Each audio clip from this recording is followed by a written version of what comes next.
This was not romance, this was mutual trauma recognizing itself. Vincent Russo displayed the classic architecture of a man conditioned by power, control, and inherited violence. Lily Morgan carried the survival patterns of prolonged abuse, hypervigilance, fear, and emotional retreat. Yet the disturbing part is not that they were drawn to each other. The disturbing part is why he saw someone he wanted to protect because control was how he loved. She saw danger that felt strangely familiar because survival had already rewired her idea of safety. Their relationship was not a fairy tale, it was a psychological collision. All right, so check this out. Vincent Russo is the kind of dude who literally doesn't feel fear. But the night he clocks the florist, Lily Morgan, something glitches in his system. She's a total wild card in his perfectly controlled world. Her little flower shop is her safe zone, a shield against her own messed up past. The second their eyes lock across the room, it's like two broken souls connecting, instantly flagging a massive weak spot for his enemies. This is the story of a bond forged in trauma, a predator's armor getting cracked, and the deadly price of getting close in a world built on violence. A quick note for the record: engagement on this story will be tracked by likes and geolocated comments. The scene is a Saturday night at Manhattan's super bougie Metropolitan Club. Lily Morgan is basically a ghost at the party, hugging the walls. A wine glass is her only defense, and her eyes are glued to her best friend, Sophie, the glowing center of attention. Seeing Sophie so genuinely happy just makes the empty feeling in Lily's gut 100 times worse. When Sophie's new husband, Michael, pulls her onto the dance floor, that old, familiar ache squeezes Lily's chest. It ain't jealousy, though. It's the heavy-duty feeling of being a complete outsider. Surrounded by all these naturally confident people, her own inadequacy feels like a suffocating blanket. Her fingers start their secret ritual, pulling at her sleeve to hide the raised scar on her left wrist. A permanent map of a past nightmare, a trigger always on standby. She mentally orders herself to just act normal. Sophie, buzzing from champagne and pure joy, floats over to her. Her radar is always on point, and she immediately spots the nervous sleeve tugging. "What's with the thing?" Lily plays dumb, a move she's practiced 1,000,000 times. Sophie calls it her vanishing act, how she tries to blend into the background. She links her arm through Lily's, a gentle but firm pull. "I'm not really a dancer." "You're not really a hermit either." Sophie shot back softly, "but you keep trying to be." A tiny smile touches Lily's lips. "This is your wedding. I'm happy just watching you be happy." Sophie's expression softens as a memory of a hospital room from 3 years ago flashes between them. "I get that crowds are hard for you. I know this stuff can feel like you're drowning. But make me a promise." "Of course." "Promise you'll find one good thing tonight. A chat with a stranger, one dance, a single moment where you aren't mapping out your escape routes." The words were a direct hit on her paranoia. "You are worthy of good things, Lily, even if you can't see it." Before she could even reply, Sophie was snatched back by her husband, leaving Lily adrift again. That toxic thought bubbled up. Every good moment is just the warm-up for something terrible, a lesson her trauma had burned into her brain. She was turning to bail when she felt it, that primal prickle of being watched, kicking all her internal alarms into high gear. Being hyper-aware was her normal now, but this was different. This was predatory. The hardcore paranoia from her trauma had chilled out after 2 years of therapy, but this feeling was real. A quick scan of the room and she found him. He was posted up by the bar, whiskey in hand, staring her down with zero apology. Most people look away when you catch them. He didn't. His stare was a straight-up power play. He was tall, well over 6 feet, with dark hair and a look that was more intense than classically handsome. He had a sharp jawline, a strong nose, and eyes she couldn't make out from this far away. His tailored black suit screamed serious money. But it wasn't his looks that made her heart pound. It was the vibe of his stare. It had no pity, no social awkwardness, not even lust. It was the cold, analytical focus of a guy taking something apart just to see how it works. Protocol said look away, retreat. Instead, in a shocking moment of defiance, she stared right back. The corner of his mouth ticked up in a move that looked like approval. Then he started walking her way, his path direct and unstoppable. Panic seized her. Her knuckles turned white around her wine glass. "You are Sophie's friend." His voice was a low baritone, deeper than she'd expected. "The florist." She was visibly shook. "How did you—" "Sophie has mentioned you all week. Said her best friend was personally handling the floral arrangements, as no one else could be trusted with the roses. This guy had done his homework." He nodded toward a nearby vase of cream roses and white peonies. "I assume this is your work." "It is." The words came out steadier than she felt. "I have a shop in Brooklyn, Petals and Thorns." "Vincent," he offered his hand. "I am Michael's cousin, the one who is not mentioned at family dinners." The disarming humor actually worked. A real smile broke through as they shook hands. His grip was warm, solid, and quick. "Are you truly that problematic?" "That is a subjective assessment." A weird emotion flickered across his face. "But I will endeavor to behave tonight. Scout's honor." "Were you a Boy Scout?" "Categorically no." His bluntness made her laugh, and a little bit of her tension eased up. His straightforwardness was a relief. "What is it you do, Vincent, when not fulfilling the role of the family pariah?" "Import-export." The answer was way too smooth, too rehearsed. Olive oil, wine, similar commodities. The description was simple, but it didn't fit the man. It was a front. Her own trauma had made her a pro at spotting the cracks in a performance. She'd been putting on one for years. The lie hung in the air between them, but she could tell the difference between someone needing privacy and someone trying to deceive. It was possible he had his own wounds to hide. "That sounds compelling," she offered, just playing along with the social script. His lips curved in acknowledgement. "You are an exceptionally poor liar." "I beg your pardon."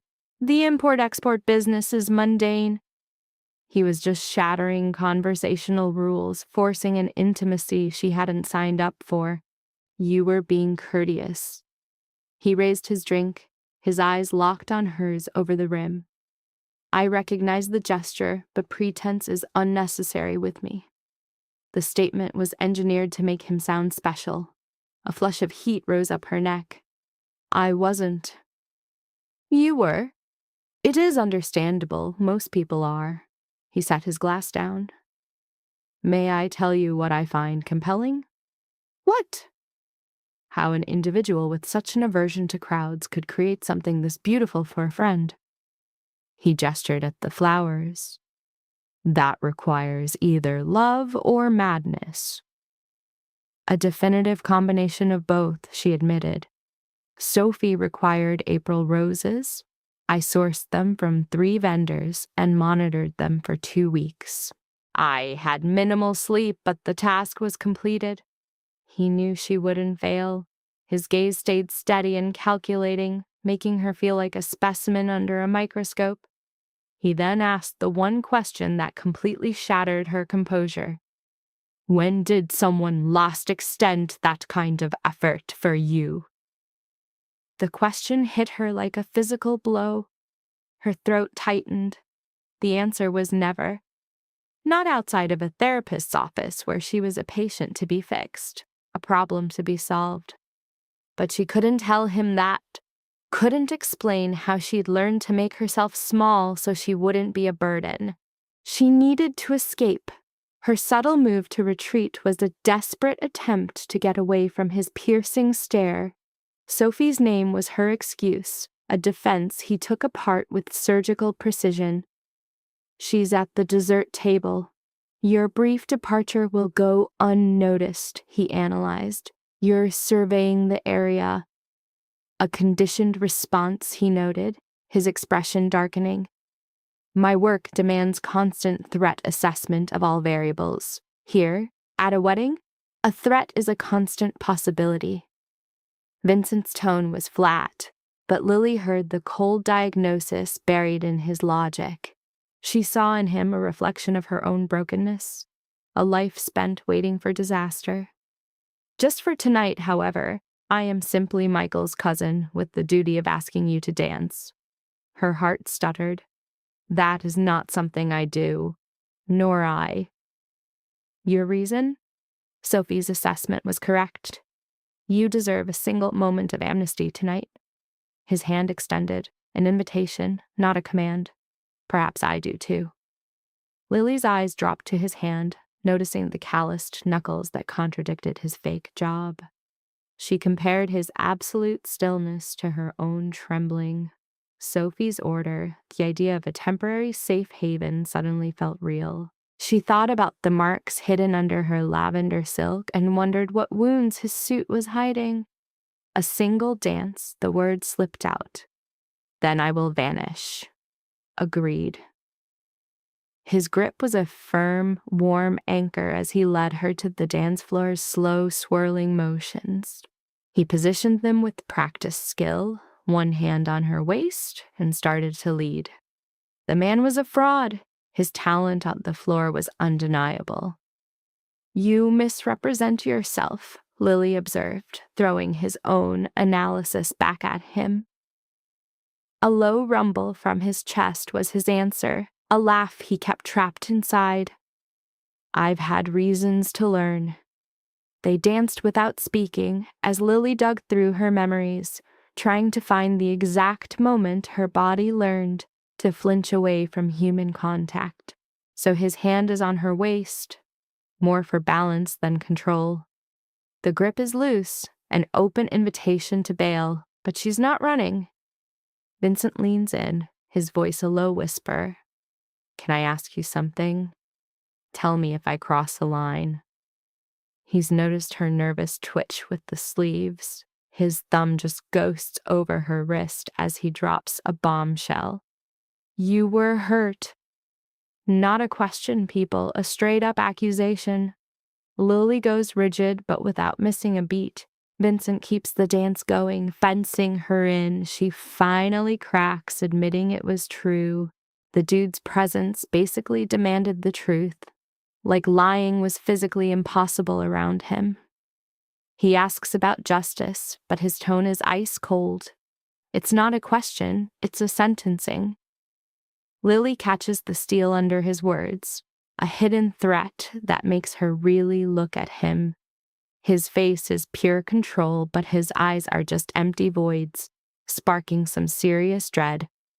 She spills the verdict. The guy was locked up, jailed. His only reply, acceptable, comes with a slight squeeze at her waist. They finish the dance in silence, and he leaves with a bow that isn't dorky, but creepily precise. I thank you for the dance, Lily Morgan. Thank you for... And he just trails off. For what? For seeing her? For not asking questions she couldn't answer? For making her feel whole for a second? A real smile hits Vincent's face, wiping away the menace for a moment. For being a bad liar, he replies, You are welcome. Then he just melts back into the crowd, leaving Lily's heart pounding and his touch still burning on her skin. An hour later, she finds Sophie, drunk on joy and wine, glued to Michael like he might just vanish. There you are! Sophie yanks Lily into a huddle. I saw you with him. Who was that guy? He was electric. Tell me you got his number. Please tell me you did. Michael's cousin, Lily answers, still feeling shaky. Vincent? And then Michael and Sophie share this look, this whole secret conversation Lily can't read. Michael's smile is stuck on, but his eyes are tight. Vincent was here? He's scanning the room. I didn't see him. He said he was your cousin. He is. It's just. Michael shoots another look at Sophie. Vincent doesn't really do family stuff. We've gone our separate ways. Why? Different paths, Michael says, his voice like a fortress. Different choices. I wouldn't. Look, he's not a bad guy, but he is complicated. It's probably best if you just forget you ever met him. But Lily couldn't. Not the way his eyes sized her up. Like he was fitting a missing puzzle piece into place. Not the chill in his voice when he asked about justice. Not the feeling of being seen for the first time in forever. She gets back to her apartment, bolts the door twice instead of her usual 3, and just stares at the ceiling. Different paths, different choices. What kind of warning was that? Monday's quiet in the shop was a perfect match for Lily's mood. A late night on a funeral piece had left her totally drained. The petals on Sophie's wedding roses are already turning brown as Lily breaks them down for compost. The bell on the door jingles. Be right there, Lily calls out, not even looking up. Just give me a sec to. There is no rush. Her head snaps up. It's Vincent standing in the doorway of her shop, a dark figure against all the soft colors of the flowers. He's in jeans and a nice sweater, holding 2 paper coffee cups. Coffee, he says, lifting one. I wasn't sure what you liked, so I got it black with cream and sugar on the side. The barista thought I was weird, but I figured it was the best way to manage the risk. Lily just stands there frozen. Her reaction is a full-body system shutdown caused by pure suspicion. Why are you here? Isn't a real question. It's a challenge. A red alert that her walls have been breached. Vincent's coffee offering is a classic Trojan horse move, an attempt to sneak past her defenses with normalcy. He sets the cups down with insane precision, just like his whole calculated game plan. His reason? He calls her a significant data point, turning a romantic move into a cold, logical mission. That's just how this guy's brain works. He sees her staring, calls himself out on his creepy pursuit, but frames it as a necessary step to figure her out. So there he is, this unnerving dude with a simple peace offering. For Lily, just taking the coffee is a major surrender, her hands moving just to hide the fact that she's shaking. The coffee is from that expensive local joint, a clear sign this was a planned investment. Her protest, this is not normal, is her begging to go back to the predictable world she built. His comeback, I would like to learn, flips the script. He's not trying to conquer her, he's trying to decode her. And that's her core problem. She's been trained to believe she's not worth nice things without some horrible price attached. Listen. One word slices through the quiet shop. Vincent leans on the counter, trying to look casual in a way that seems completely staged. I know this is weird. My direct approach is a blunt tool, and I'm sure it's setting off every alarm you have. But I suck at playing social games, and I'm guessing you do too.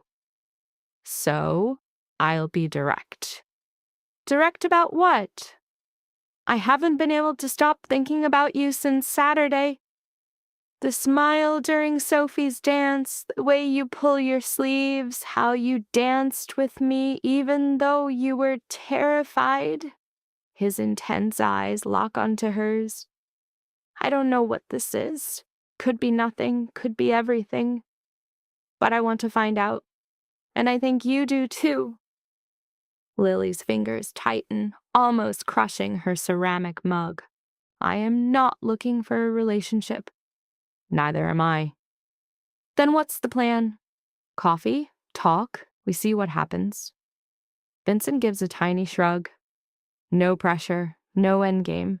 Just two people who are terrible liars getting to know each other. It made no sense. He made no sense. The whole thing was nuts, but Lily feels her own head betraying her with a nod.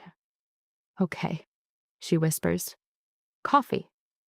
A smile breaks out on Vincent's face, changing his hard features into something else entirely. Yes, just coffee. The best intel I've gotten all week. He picks up his cup, raising it in a mini toast. To bad liars and the chance to change course. Lily clinks her cup against his, trying to ignore thoughts about sharp things and bad luck. She decided to ignore how Vincent was totally casing the shop's exits and sight lines, just like he did at the party. It was easier than trying to figure out how the coffee guy was the same dude with hands calloused from a life he never talked about. The rain started, and he stayed for 3 hours. His visits became a silent routine, a kind of conditioning she couldn't fight. On Tuesday, he brought pastries from a bakery she'd mentioned once.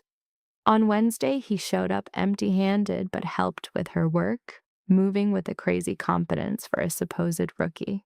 On Thursday, he shows up with more coffee and a worn-out book on flower illustration, a nod to her passion. By Friday morning, she finally works up the nerve to object, even as her hands betray her and take the cup he offers.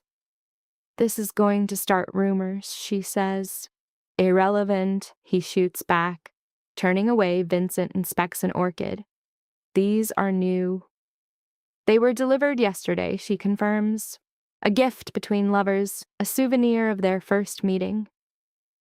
Lily drinks the coffee, made exactly how she likes it, a detail he'd quietly clocked on Tuesday. The guy's observation skills were off the charts. Don't you have better things to do than hang out in a flower shop all week? Not at the moment, no. Vincent turns, leaning on the window. The light hits his face, turning his brown eyes bronze. Business is slow. In the import-export business. Correct. That's a lie, and your ability to see it is perfect. His face changes, a mix of amusement and something like respect. Most people don't have that skill. Lily sets her cup down, crossing her arms like a shield. 5 days of his campaign had made her brave enough to call him out. What do you really do? I've told you. Mostly Mediterranean goods. Vincent. A heavy silence fills the shop, broken only by a passing car.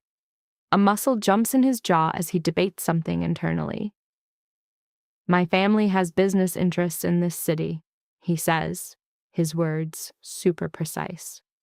Logistics, transport, some real estate. I help manage those interests. That's not the whole truth. It is not. His gaze is steady, not giving an inch. But it's all I can give you right now. If that's not enough, tell me to leave and I will. It was a clear warning, a big flashing exit sign. She should have taken it. After 3 years behind iron walls, Vincent found the one tiny crack in 5 days. Acceptable, she heard herself say. You can stay, for now. She grabbed her coffee cup, grounding herself. But I'm keeping tabs on your sketchy answers. Vincent visibly relaxed, his gamble paying off. Fair enough. He moved closer. Can I ask something? Depends on the question. Those scars on your wrists. You said someone else did it. Vincent's whole vibe changed, his robot brain voice softening up. You left out who did it, why, and what happened next.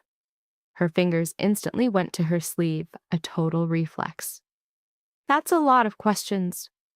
You don't have to answer. I'm just... He paused, dead serious.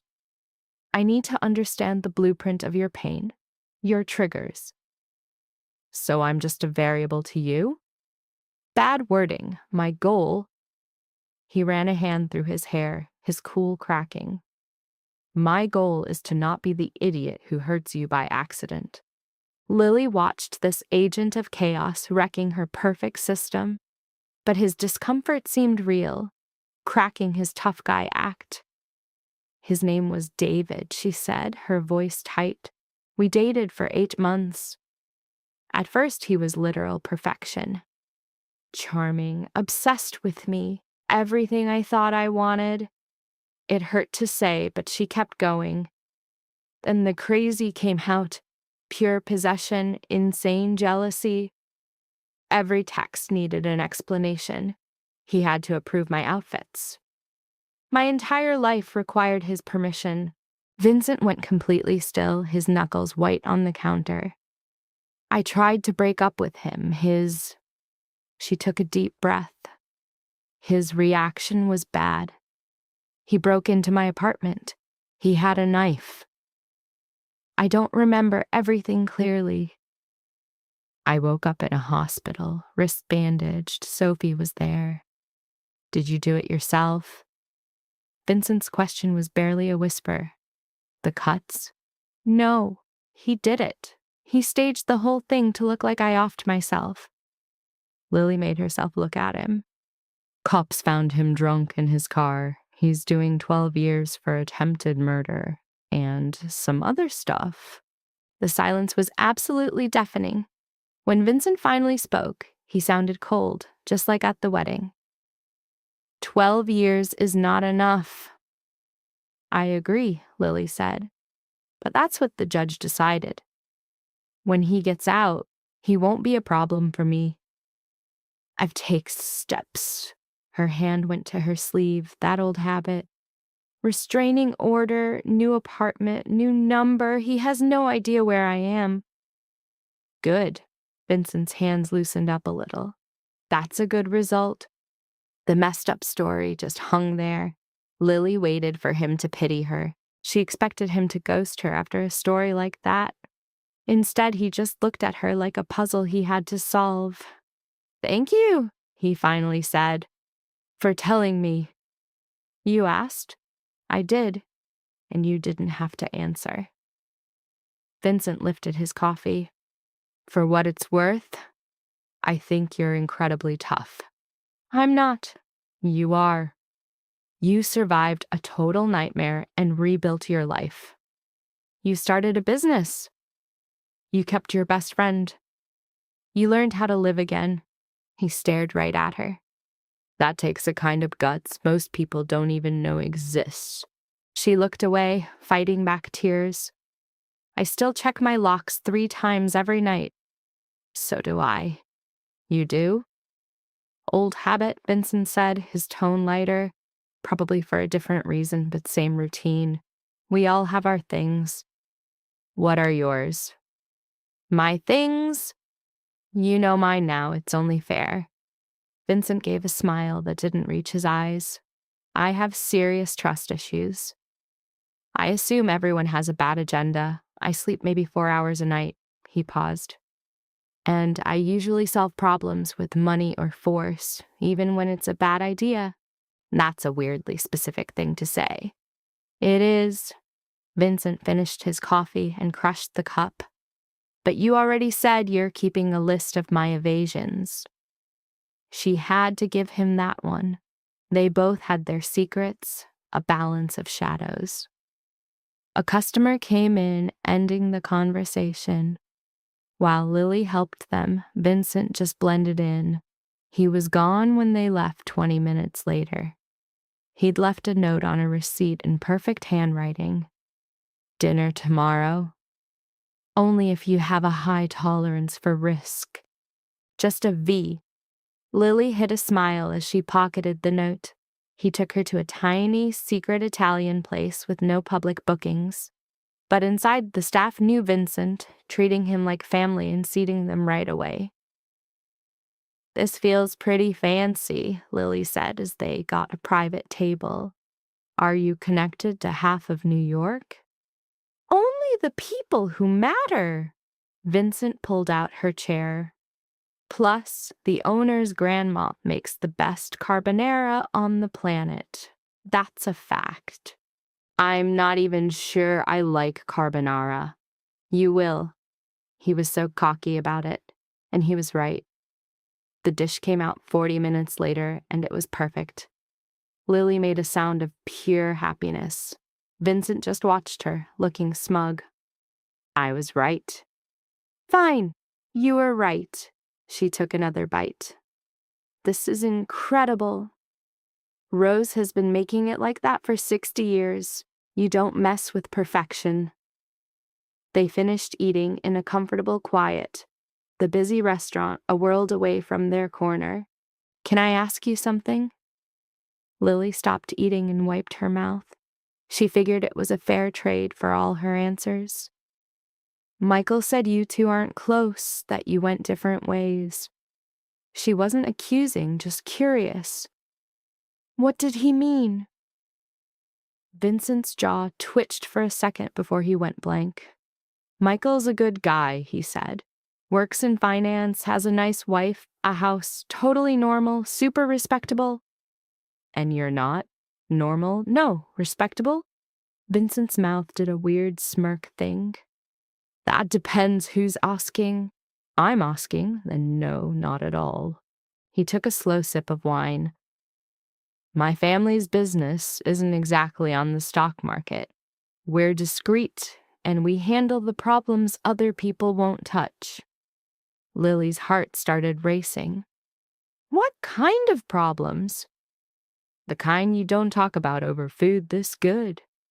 Vincent put his glass down. Sorry. I know that's not a real answer. It's an answer, she shot back. Just not the one I wanted. Would knowing more change? This? He gestured between them. This whole vibe. Lily thought about it. Before, she would have run for the hills. But looking at Vincent now, she knew she was in way too deep to get out clean. I don't have enough information, she admitted. Maybe. Fair enough. Vincent leaned back, studying her. Just so you know, I plan on keeping you completely away from all of it. My business, the drama. I want this to be normal. Is that even possible, to keep it separate? I'm going to try. The muscle in his jaw flexed. You've been hurt enough, Lily. I refuse to be another one. The way he said it should have been comforting. Instead, it was terrifying. The kind of promise someone makes when they know exactly how much they can destroy. All right, check it out. Vincent switches gears like a pro.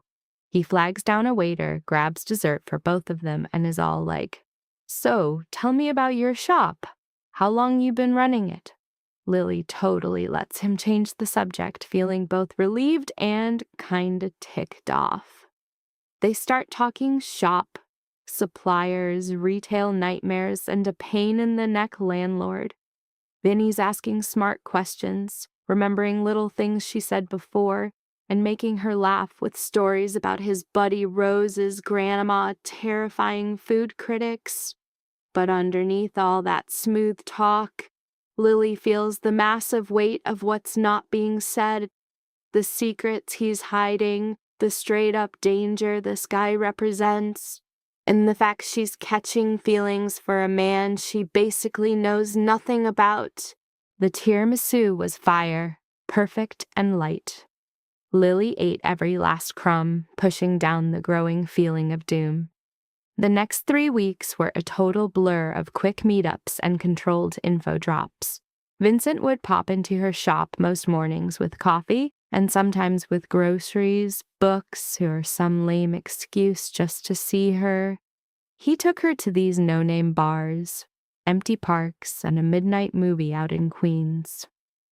Lily found out Vincent was fluent in Italian and pretty good at Greek, never went to college, but read everything, and had a nasty scar on his left shoulder from some mysterious beatdown.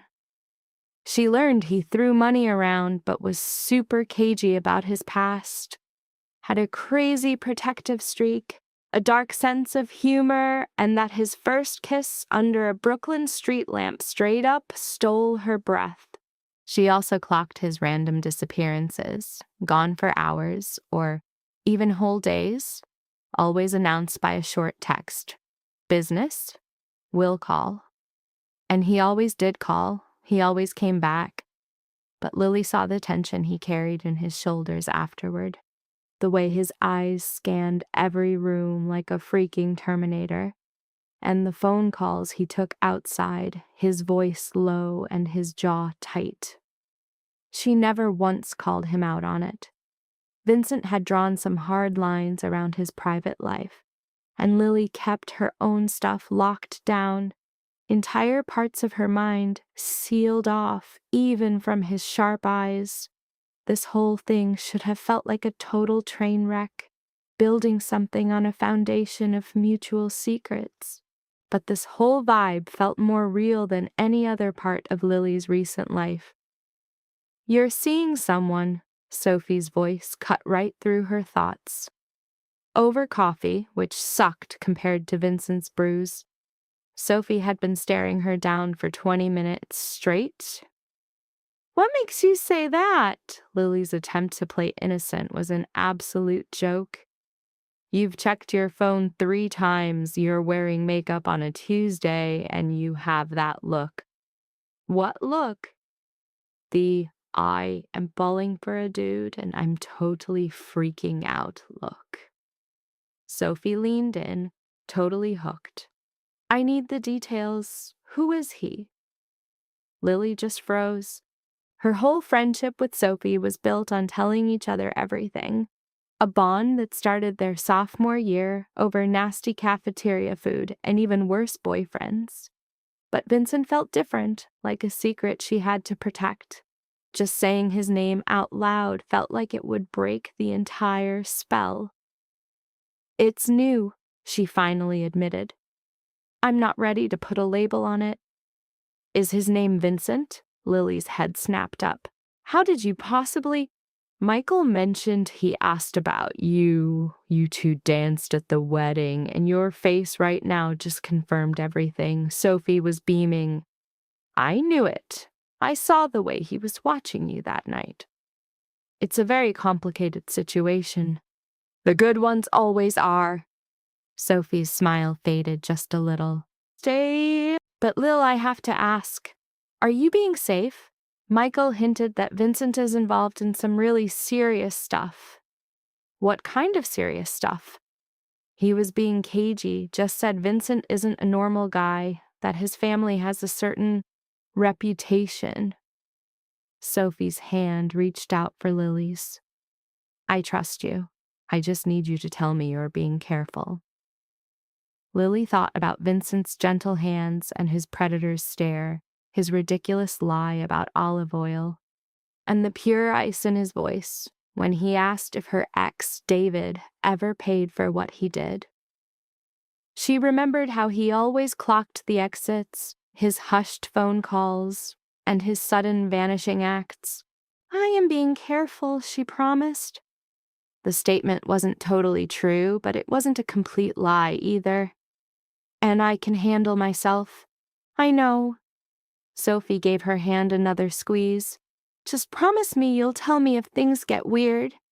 "You're not going through this alone," Lily promised. They changed the subject. To Sophie's job, some guy Michael works with, their summer plans. But Lily couldn't shake those words. Serious dealings, a reputation. What the hell did that mean? That night, sitting in her dark bedroom with just her phone screen for light, Lily finally did the thing she'd been avoiding for weeks. She Googled Vincent Russo. The results were thin, just a couple of mentions in some corporate papers listing him as a consultant. A picture from a charity thing 5 years ago showed Vincent in a tuxedo, looking bored, standing next to some older guy named Antonio Russo, who was listed as a philanthropist. Nothing looked dirty or scandalous, but the complete lack of a digital footprint was a huge red flag all by itself. Normal people leave traces online. Vincent was basically a ghost.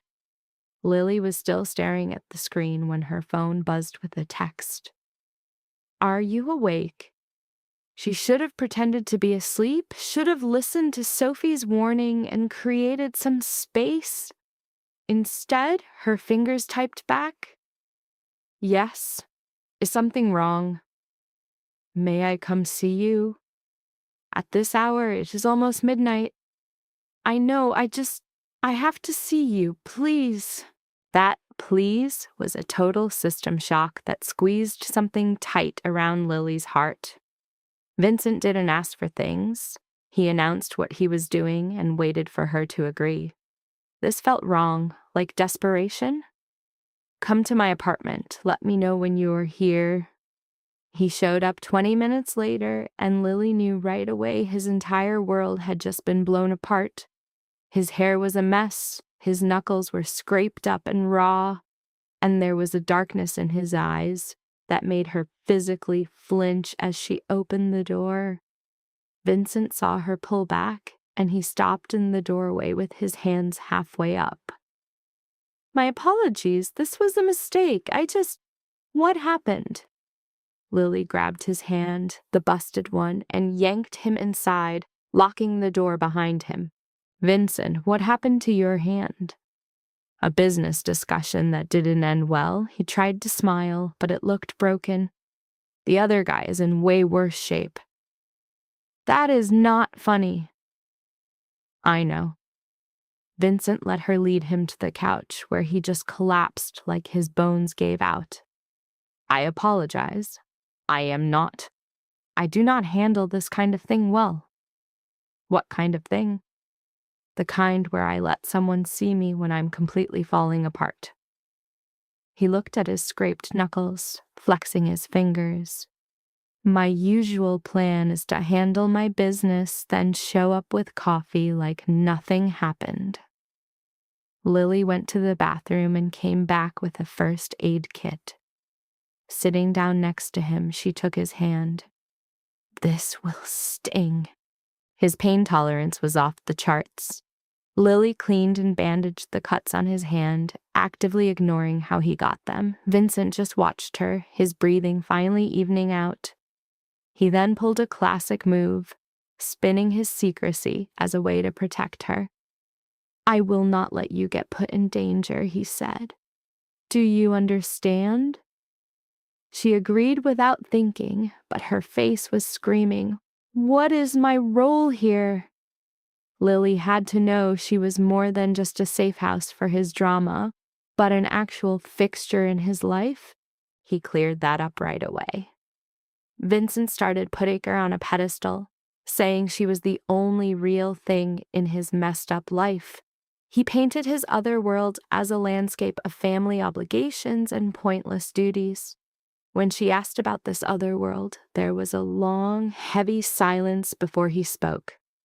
"My family is a pivot point, Lily. We are the fixers when the official systems don't work."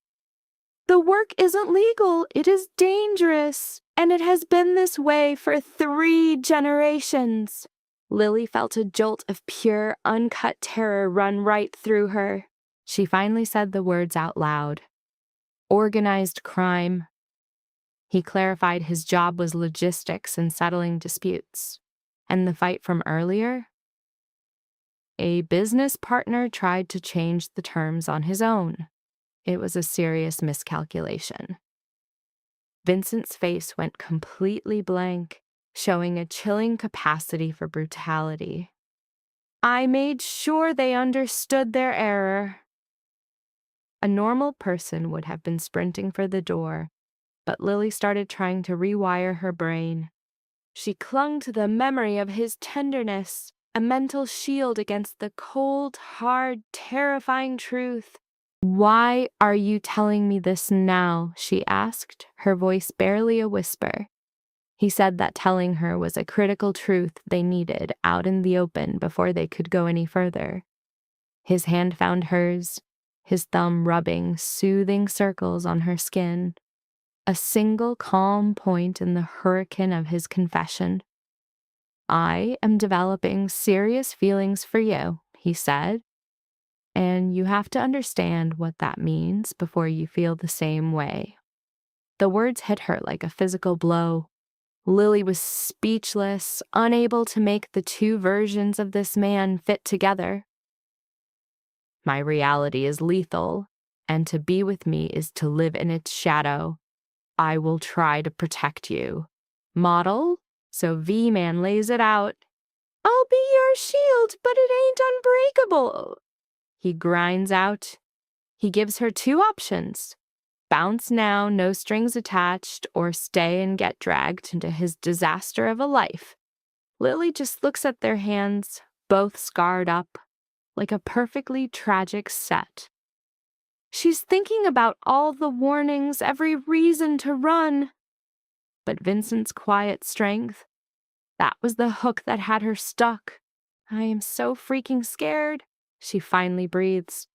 Fair enough, he admits, but I'm not leaving. You can literally see the war on her face, relief fighting pure terror. I'll stay for now, she says. If it gets too crazy, I'm telling you. Deal? Deal. He pulls her in for a hug, and she can feel him shaking with relief. She holds him back just as hard. Thank you, he just keeps saying. And right there, everything between them changed forever. The city's doing its nightly hum as Lily locks up her place. She gets back in bed with the sleeping Vincent, their fingers still locked. The next morning, though, she wakes up to him in full-on mob boss mode, his voice on the phone pure ice.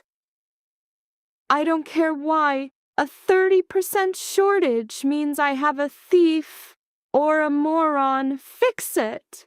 He pauses. No. I want names before tonight. Make sure you verify them. Because if this goes sideways, it's your ass, not mine.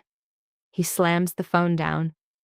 Then he sees her watching, and his whole vibe just switches. Good morning. The killer look melts away into a practiced sweetness. I was hoping you'd sleep in. Didn't work, she says, moving around to shake off the bad vibes. That sounded bad. Business, he replies, kissing her to wall off his two worlds. Nothing for you to worry about. Oh, but she was worried. Knowing about his world was one thing. Hearing the violence live was another level. Wait. Vincent turns her to face him, his touch gentle but controlling. I know that was a lot to hear. Is your job always so hostile? At times, when people don't follow the rules.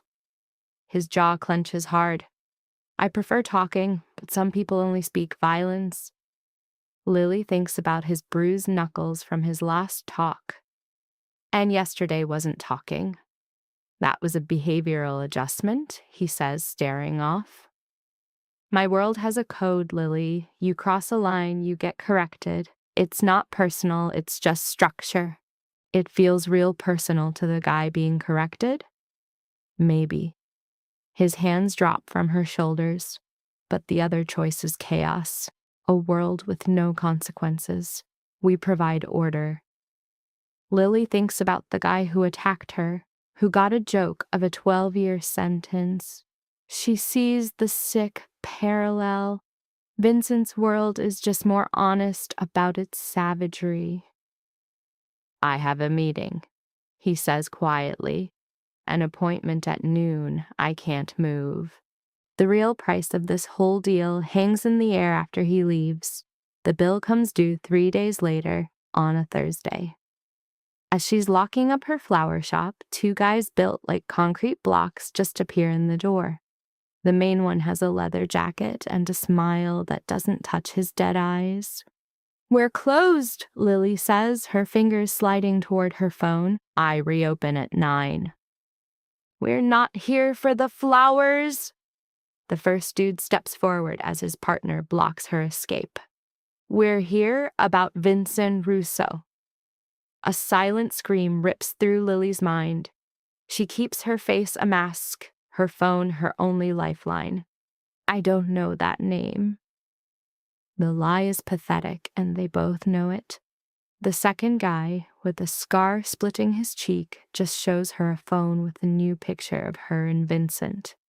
You two make a cute couple, he sneers, and a wave of dread hits her. What do you want here? Just a conversation. Leather Jacket leans on her counter. Vincent's getting in the way of our boss's operation. We thought his girl might help him see reason. Like I said, I don't. Stop the act. His voice cracks like ice, the nice guy routine gone. We've watched you for 2 weeks, we know your routine, and we know where you live. We know everything about you, Lily Morgan. Hearing him say her full name feels like a violation, bringing back the ghost of her old stalker, David. But these guys aren't loners. They're corporate goons. Vincent doesn't tell me what to do, she hits back, her voice steady. And trying to scare me isn't going to work. This isn't a threat, the man says. It's a proposition. Tell your boy to back off our deliveries. Have him give up his turf grab in Queens. Tell him to stick to his own business. She stays quiet, and the guy called Scar reaches into his coat. Lily flinches, expecting a gun. Instead, he pulls out a file and drops it on the counter. This is your life. Your medical records from 3 years ago, blueprints to your house, and intel on your friends Sophie and Michael. Scar's voice is stone cold. We don't like getting messy, Lily, but if Vincent stays a problem, we start taking away his assets, and we'll start with you. The file just sits there, a threat in paper form. They literally dug up her worst traumas and were using them as blackmail. David, the asylum, every demon she fought was now a weapon in their hands. Get out! The order comes from a rage she thought was long dead. Get out of my shop now! Hey, we're just the messengers, honey. I told you to leave. She grabs the file and whips it at them. Papers fly everywhere, a collage of her stolen privacy. You can't just walk in here and threaten me. I won't be your leverage. Go before I call the cops. The guy in leather just scoffs. The police? You think they're your saviors? They're either on his payroll or paid to look away. He holds up his hands in a fake surrender. Our work here is done. Message delivered. The next move is yours. They leave, the little door chime sounding twisted and happy as Lily's shaking hands throw the lock. She collapses among the scattered papers, barely breathing, the terror of the institution flooding back. The call was automatic. The phone was already in her hand. Vincent picks up on the second ring. Hello? I was just... They came to my shop. Lily's voice is shot. 2 of them. They had everything, Vincent. Pictures, my medical files. They threatened Sophie. They said if you don't back off, they'll... Where are you? His voice turns to solid steel. Lily, confirm your location. The shop. I'm here. It's locked, but... Stay inside. Don't open the door for anyone but me. I'll be there in 10 minutes. She hears a car door slam and an engine roar. Are you hurt? Did they touch you? No, it was all psychological. They showed me. Lily's eyes land on the photos scattered on the floor.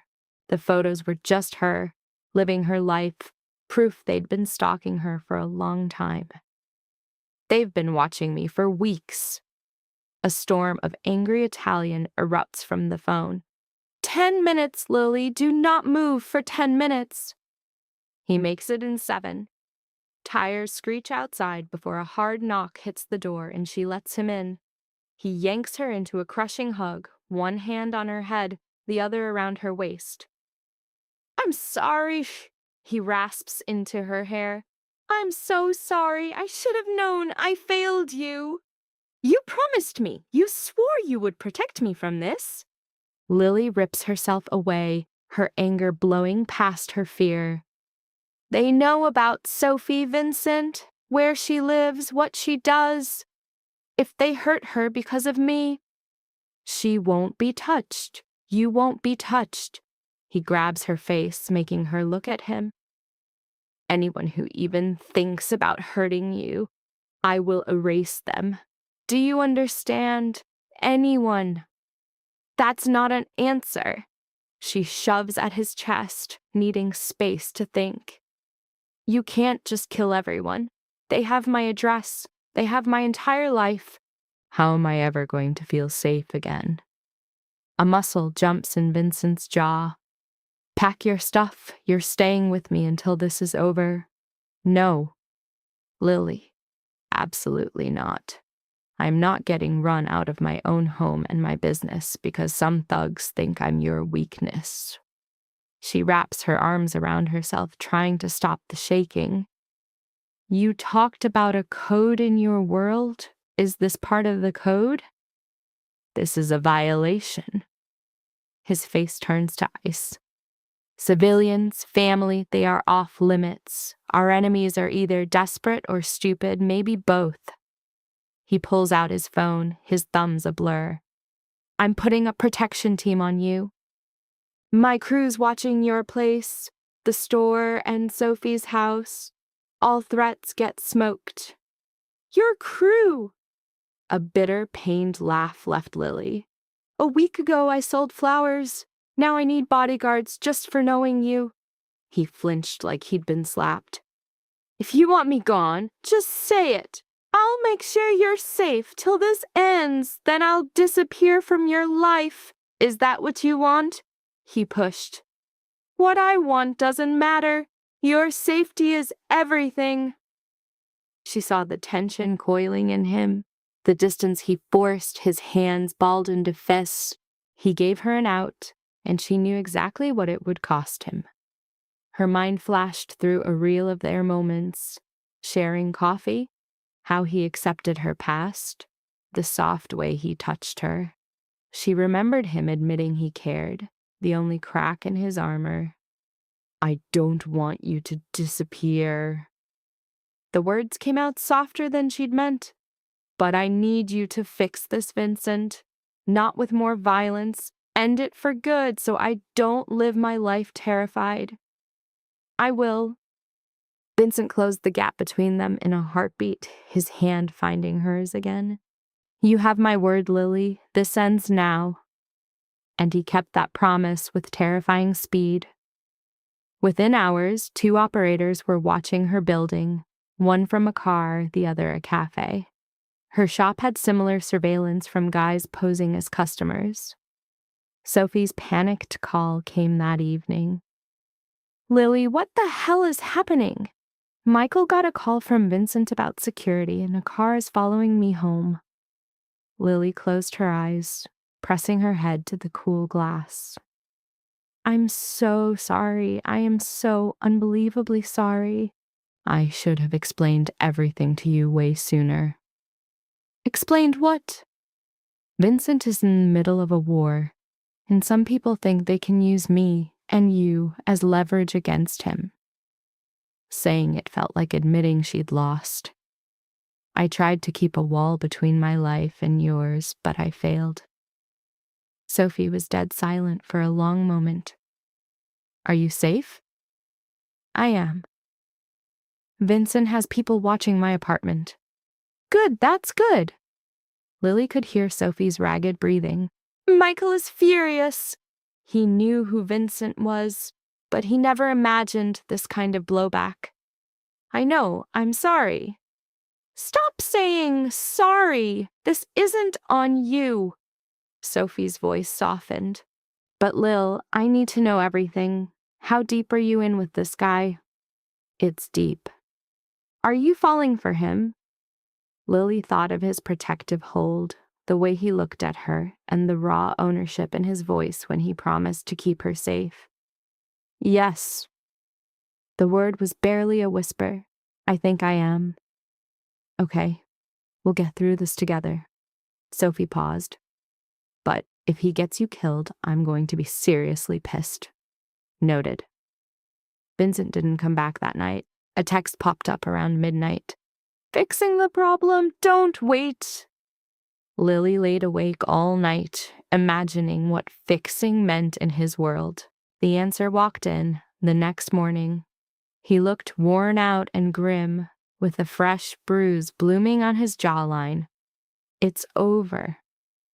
Vincent dropped onto her sofa, taking the coffee she offered. The guys who paid you a visit are no longer an issue. Define that for me, exactly. It means their boss was encouraged to take an early retirement, permanently. He took a sip of coffee, wincing as it hit a new cut on his lip. And the two messengers got a crash course on why you don't target civilians. Lily sat with him, taking in his injuries and the exhaustion carved into his face. Did anyone die? No. He met her gaze. I wanted to, but it would have started a war, putting even more people in the line of fire. And so he chose a different way. But that way ran on a simple rule from his world. What you don't know can't hurt you. As he put his mug down, his hand covered hers, like closing a book on that chapter. The immediate threat was gone, and so was his suffocating security detail. She was supposed to be free to go back to her old life. A hollow laugh escaped her. A life, she thought, isn't some coat you can just put back on, not when a man weaponized your past. Her life never included armed security. Pulling her hand away, she pressed it to her forehead, a picture of conflict. This is impossible, Vincent. I am not wired for a reality this broken. His own voice was unsteady. I know. And even though I promised to protect you, you're right. It's not enough of a shield. You deserve a life separate from this, from me. But she wouldn't be his excuse for a noble exit. This isn't about you getting a free pass, Lily shot back, her voice tight. It's about whether I can even exist in your world without my own identity crumbling away. I don't have an answer for that. Vincent gave a slow, heavy nod. What do you need then? I need a ceasefire, some space to breathe where your kindness doesn't feel like a mask for my own fear. The confession was a lump in her throat. Can you give me that? For how long? I don't know. A week, maybe more. She watched the hurt register on his face, hating her own words. I'm not leaving you. I'm just trying to see if I'm strong enough for your love. He agreed. As Vincent stood, Lily saw the immense effort it took him to turn away from her. 1 week, he repeated, I won't make any contact. And Lily, she looked up at him.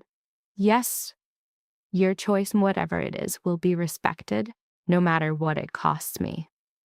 He left, and the apartment was suddenly ringing with silence, filled with a choice she was already regretting. The next week was the longest 7 days of her entire life. She clung to the routines of her shop, pretending everything was normal by arranging flowers and helping customers. But every morning, without his coffee, felt unnatural. Every night, the quiet where his voice should be had her staring at her phone, her thumb frozen over his name. Sophie showed up on the 3rd day, sizing up Lily's condition with one look before pulling her into a hug. You look like a mess. Thanks. That's exactly the validation I needed. Lily pulled away with a weak smile. How are you handling all this? Better than you, looks like. Sophie hopped onto a stool, stealing Lily's now cold coffee. Michael's level for now. Vincent called him, said the whole thing was over. He even apologized for getting us tangled up in it. He did? Yep. And he sounded like he genuinely meant it. Sophie watched her over the rim of the cup. So what's the game plan? With Vincent? With Vincent. Lily sighed, pulling dead petals from her rose. I'm completely lost. One part of my brain is telling me to run as far away as I can. Another feels his absence like a missing arm. What's your gut telling you? My gut is screaming that I was an idiot to get tangled up with a man whose world I can't even begin to understand. Lily tossed the dead petals. But my heart says he's the first man since David who made me feel truly seen. You've always been seen, with or without him. Sophie's tone was soft but firm. But Lil, I've seen the way he looks at you.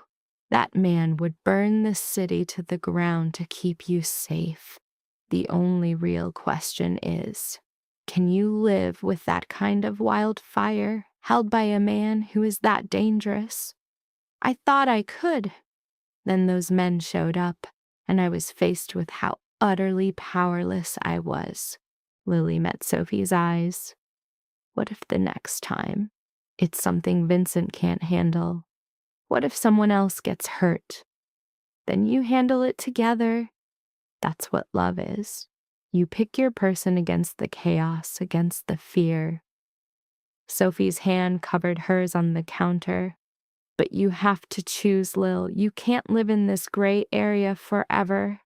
That night, Lily made a list. In one column, she wrote down all the reasons to leave, the danger, the secrets, the violence simmering just under his calm exterior. In the other, the reasons to stay, the coffee, the comfortable silences, the way he saw her scars as a history, not as damage. The list of reasons to stay was longer. She was thinking about it, phone in her hand, when a hard knock hit her door. Lily's heart started hammering against her ribs. It had only been 5 days, not the full week, but maybe his willpower had broken. Maybe he... She looked through the peephole and froze solid.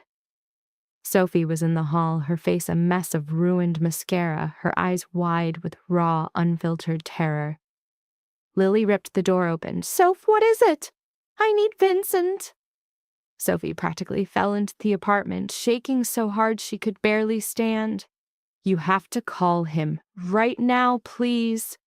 What happened? Michael. Sophie's voice completely shattered. Michael did something stupid. He borrowed money from the wrong guys to cover some bad investments, and now they want $200,000 by Monday, or they're going to...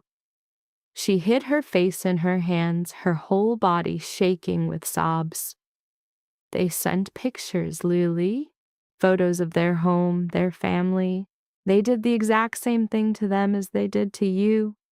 A deep coldness shot through Lily's entire body. What people? Who did he borrow from? I don't know the exact details. Some lender out in Queens. Michael thought he could handle it, pay it back before anyone knew, but the interest is insane and we're drowning and they're threatening. Sophie's nails dug into Lily's arms. Vincent can fix this. He's got the money. He's got the power. Please, you have to ask him. A cold calm washed over Lily. This was the exact nightmare she always feared. The wall between her world and Vincent's finally crumbling, poisoning the people she loved. But this wasn't his fault.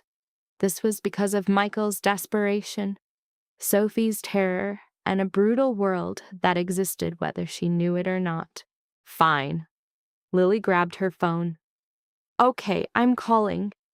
Vincent picked up before it even rang once. Lily, I need your help. The words came out way calmer than she felt. Sophie's here. Michael got mixed up with a loan shark. They're making threats. It's bad, Vincent. Really bad. I'm on my way. 20 minutes. A short pause. Are you safe right now? Yes. We're at my place. Lock your door. Don't open it for anyone but me. He got there in 15 minutes, and when Lily opened the door, A little bit of her fear faded. Vincent took in Sophie's tear-streaked face, then Lily's, and his expression turned to stone. "Tell me everything," he ordered. Sophie let the whole panicked story spill out. She explained how Michael lost almost $300,000 on bad trades, how his panic drove him to a guy from his gym. She laid out loan terms that sounded okay until the interest started piling up every single week. She described how they tried to keep up, how they finally defaulted, and how the threat started small before getting real ugly real fast. Vincent didn't move a muscle the whole time, his face a complete blank. When Sophie finished, he took out his phone and made a call. "Marco, I need intel on all loan shark operations in Astoria. Focus on the ones hitting guys in finance. A beat.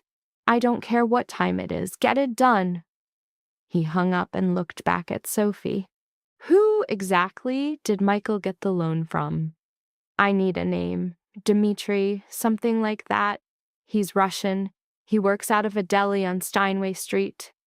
Sophie wiped at her face with a shaky hand. "Please, Vincent.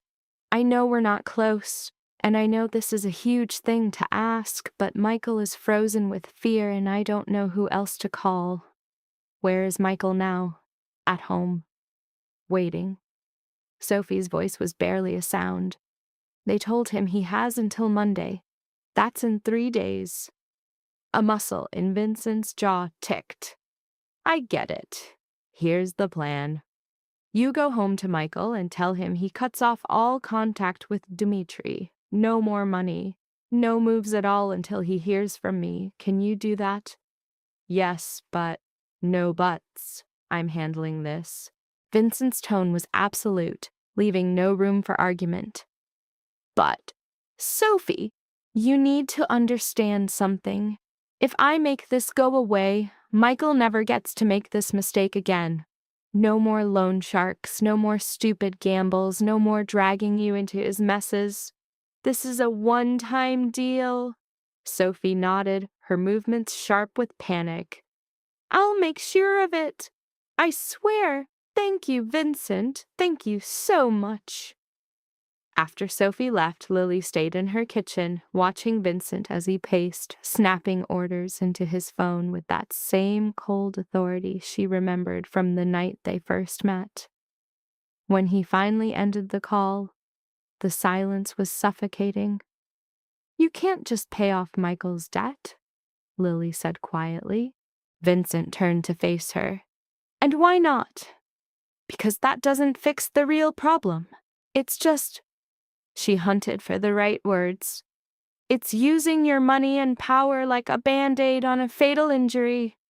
What about the next person Dmitri goes after? What about all the others he's already trapped?" "That's not my problem." "Yes, it is. You told me your world has rules, that there are consequences when people break them. Doesn't Dmitri deserve consequences?" Vincent stared at her for a long, quiet moment. "What are you asking me to do, Lily?" "I'm asking for a real solution, not just a payout. Not just making Michael's problem vanish." Lily crossed her arms, faking a bravery she didn't feel. "Make sure Dmitri can never do this to anyone ever again.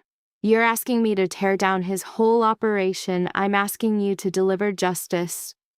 A rough, empty laugh escaped Vincent. Justice. In my world, that word doesn't mean anything. There's only what makes money and what doesn't. Smart or stupid. Survival, I don't believe that. Lily stepped toward him, not backing down. "You could have killed the men who came after me. You didn't because it would have started a war. That was the just thing to do. It was tactical. It was both." She reached out, her fingers touching his, feeling the tension locked in his arm. "Sophie is my best friend. Vincent." She was the only one left after his own life had driven everyone else away. Lily laid out the moral choice. If Dimitri is left to hunt others just to keep Michael safe, it's a deal she can't accept. The struggle was clear on Vincent's face. She was asking him to start a war against a serious power. This was no small thing. He knew people could get hurt, maybe even her. Lily, her voice shaking, shot down his attempt to separate things. Their worlds were now permanently linked through Sophie and Michael, yanking him into Vincent's territory. The choice was clear: wipe out the entire threat or walk away. Vincent pulled his hand back, looking away, the stress showing in the rigid set of his shoulders as he fought a battle inside himself. His voice, when he finally spoke, was like stone. He made it clear that taking on Dimitri wouldn't be some noble quest. There's no honor here, just a brutal, bloody message that predators are not allowed in his territory. Then he put it on her. Could she live with that brutal truth, or with the fallout of doing nothing? Her answer, that she'd seen worse, he ignored. That's not an answer. He turned, his face open, daring her for asking him to break his own rules of survival for strangers in a world that eats men like him alive. She just asked him to try. Lily moved closer to him, trying to change how he saw himself. He once said she deserved a better man. Maybe he deserved a life better than the one he thought he was stuck with. For a long second, Vincent just looked at her. Then he pulled her in, a desperate move, like she was the only thing holding him together. "All right," he whispered, "I'll try." The next 48 hours were a whirlwind of secret calls and Vincent disappearing for long stretches, returning with fresh bruises and grim news.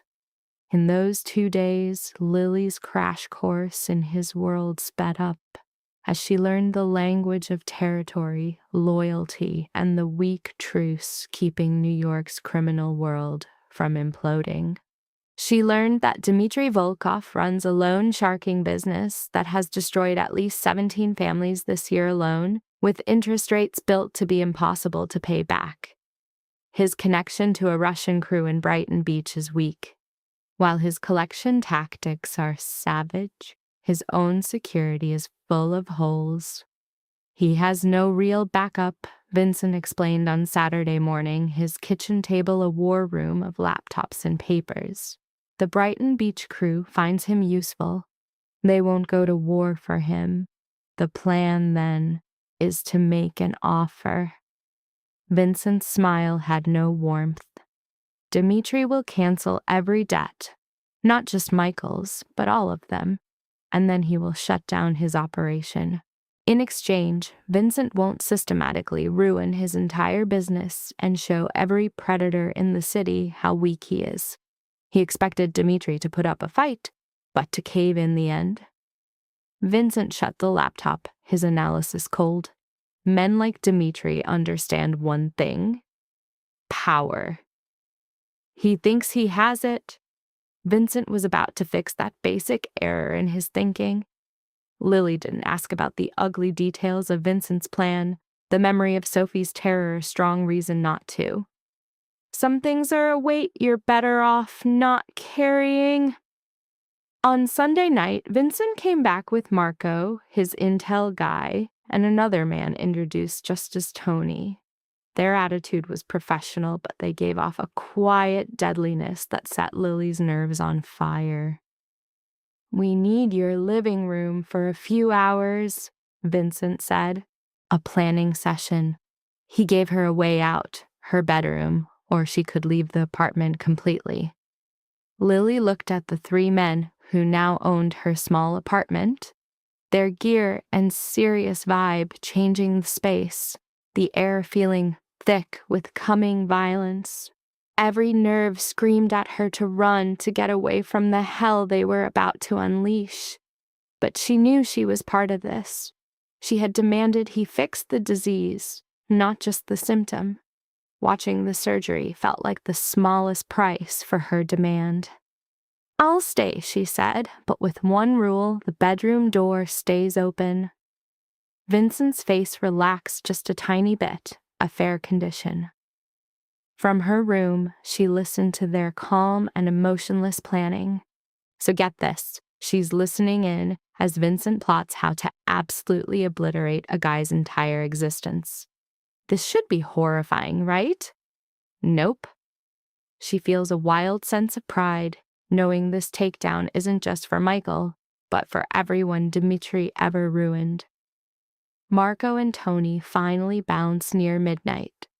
Vincent finds Lily on the bed, pretending to read a book she hasn't looked at in ages. He drops the bomb from the doorway. His meeting with Dimitri is tomorrow. And the danger level? Oh, it's maxed out. Vincent walks over. Dimitri won't take my offer sitting down. He's gonna pop off. But hold up, he's got backup. Marco and Tony will be lurking close, he says. Plus he's bringing a whole dossier, a burn book of Dimitri's crimes and a list of allies ready to ditch him. Vincent's hand finds hers. This is me trying your way, Lily. Doing this clean. I know. Her grip tightens on his, and I am absolutely terrified. Me too. Seriously? Yes.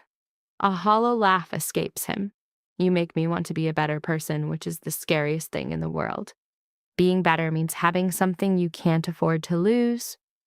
Lily pulls him down to lie beside her, letting the darkness hide them. Promise me you'll be cautious tomorrow. I promise. And promise you'll come back. Always. Vincent's kisses are a map across her face. Forehead, cheek, lips. I will always come back to you.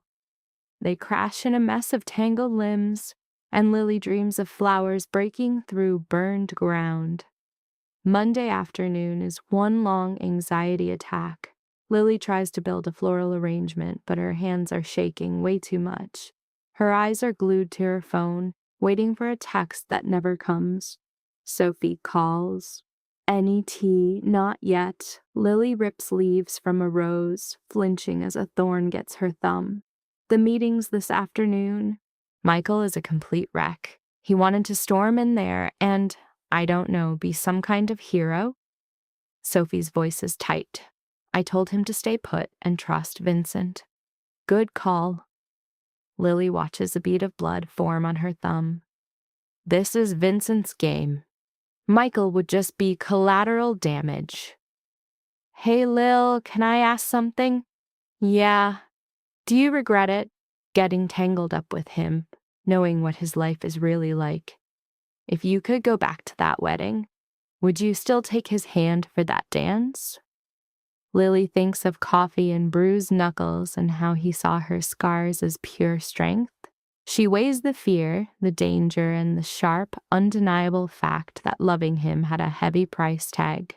Yes, she says, her voice low. I'd dance with him all over again, even knowing all this, especially knowing this. Lily puts the rose down, staring at the blood. Because he makes me feel alive, Soph. For the first time since David, I'm actually living, not just getting by. That's amazing. That's so amazing. Sophie's voice cracks. I just hope we all get through what's coming. At 4:30, Lily's phone buzzes. She snatches it so fast she almost fumbles it. Vincent's text is 2 words. It's done. Coming to you. Relief hits Lily so hard her knees go weak. She starts to type back. Are you okay? What's okay? I'm breathing. Nothing's broken. He shows up an hour later, looking like he walked through hell but came out the other side. A nasty bruise is blooming on his cheek and his shirt is ripped. But he's smiling when she opens the door. It's over, he says again, pulling her into a hug. Dimitri is handled. Every debt is gone, every record wiped. He'll be out of New York by the end of the week. How did you... Turns out he had way more enemies than friends. Once I showed him his Brighton Beach crew was ready to ghost him. He knew fighting me would cost him everything. Vincent's arms wrapped tighter around her, so he caved. And Michael? He's in the clear, so is Sophie. I made it crystal clear to Dimitri that if he ever went near them again, there wouldn't be a second negotiation. Lily pulls away to look at his face, the bruise, the exhaustion, and the pure win shining in his eyes. You did it. You actually did it. We did it. This was your plan, remember? Vincent's fingers gently touch her cheek. You dared me to be a better man. Looks like you were right. I could be. Does it feel good? Being better? It feels like I just painted a giant bullseye on my back for every other shark in the city. Vincent's smile is dark, but yeah, it feels good. Standing in her doorway with the sunset behind him, a massive truth just clicks for Lily. She sees the violent, risky, and completely messy reality of their connection, and she chooses it. She chooses him. I love you, she blurts out, the words tumbling out before she can stop them. I know it's nuts and reckless and totally terrifying, but I love you. Vincent's eyes widen. His entire guarded vibe just crumbles, leaving something raw and exposed.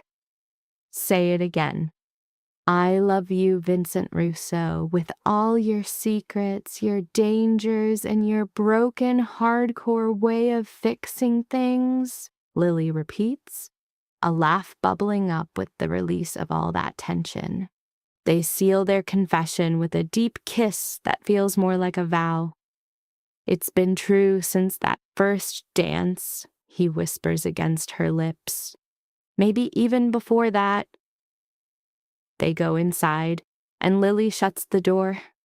For the first time in 3 years, she doesn't do her ritual of checking the locks, basically handing over her own safety to him without a second thought. The next week is a fragile, fake version of normal. Michael and Sophie say they're sorry, and Vincent's ever-present bodyguards fade into the background. A new rhythm starts, Lily in her shop and Vincent running his world of shadows. The quiet in Vincent's world was always just a temporary thing, built to break. And it shattered on a Thursday night, 14 days after the Dimitri situation was put to bed. As Lily locked up her shop, a blocked number popped up on her phone. After a second of doubt, she answered. A sharp, unfamiliar male voice came through. Lily Morgan? Who's this? My name is Detective Chen, NYPD Organized Crime. A heavy silence dropped. I need to speak with you about Vincent Russo. A cold fear spread through her, but before she could deny anything, he cut her off. Let's skip the games. We've had Mr. Russo under surveillance for 6 months. We know about you. Detective Chen's voice sliced through her, detailing how much he knew about the Dmitry Volkov business. Then you know Vincent was helping, Lily shot back, her mind scrambling for an angle. He took out a guy who was hurting people. The detective just flipped the narrative. He eliminated a business rival. Chen then offered her a lifeline, calling her a good person caught up with a seriously dangerous man. Lily shot him down instantly. I don't need an exit. In reply, Chen rattled off a list of 12 possible felony charges from racketeering to extortion. We're building our case, Ms. Morgan, Chen stated flatly, and Vincent Russo is going to prison. The only variable is whether you'll be in a cell next to him. Her knuckles went white as she clutched her phone. What do you want? She whispered. Intel, testimony, he said, laying out the brutal math. Her freedom for his. She called it betrayal, he called it survival. He ended the call by telling her to think about her future and gave her a number to call, but her hands were shaking too hard to even write it down. When the call ended, the silence in the room was crushing. Her first instinct was to run straight to Vincent to warn him. but Chen's threats had her completely paralyzed. That night, she lay beside a sleeping Vincent, her mind a total war zone. She tried to connect the guy next to her with the monster the cops were after. One question just kept replaying on a loop. Could loving him really be worth what they were asking her to do? He stirred, sensing she was on edge. "Can't sleep," he murmured. "Just thinking." "About what?" "Us. Where we're headed. The moment your world finally comes to collect." All the sleepiness vanished from him. He was instantly coiled and on guard. "What did you hear?" Her answer was a half-truth, a weak shadow of the terror gripping her. "I'm just scared, I guess, that this is too good to last." He pulled her closer, his promises of safety a familiar comfort. "Nothing is going to happen. We're safe. I have it all under control." But for the first time, she heard the lie under his certainty. The truth landed with the weight of a coffin lid. Loving him was a choice she made every day, a slow walk toward her own destruction. She kissed him as the kiss was full of desperation, lies, and the broken beauty of her love. "Promise me something," she whispered, "anything. Promise that no matter what, you'll remember I loved you, even at the very end." His denial, "Nothing is ending," was a fantasy they both needed to believe. She held him, weighing two horrible betrayals, trying to find the one that would hurt her soul the least. The choice was simple and absolutely monstrous: save herself or save the man she loved. The sound of distant sirens didn't even make her flinch anymore. She stayed awake all night, a heavy weight on her chest, her mind playing out two different futures, both ending in total ruin. When the sun came up, Vincent left, completely blind to the devastation in her eyes. A man so caught up in his own world, he didn't even notice the one next to him was imploding. Once he was gone, Lily stared at the strange number in her call history. Look, calling Chen was the smart play, the only move to save her own skin. But smart went out the window the second she let Vincent into her life. With one clean swipe, she picked her side and deleted the number for good. The next few days were a masterclass in acting normal as she pretended not to feel the constant eyes on her back, keeping up the routine of a life she knew was already over. Her anxiety had officially leveled up to full-blown paranoia. She saw undercover cops in every stranger's face. This meltdown was written all over her, and her coworker, Sophie, noticed. "You look like you haven't blinked in a week." Lily tried to play it off. "Just swamped with work," but Sophie saw right through it. "Don't you lie to me! What is happening?"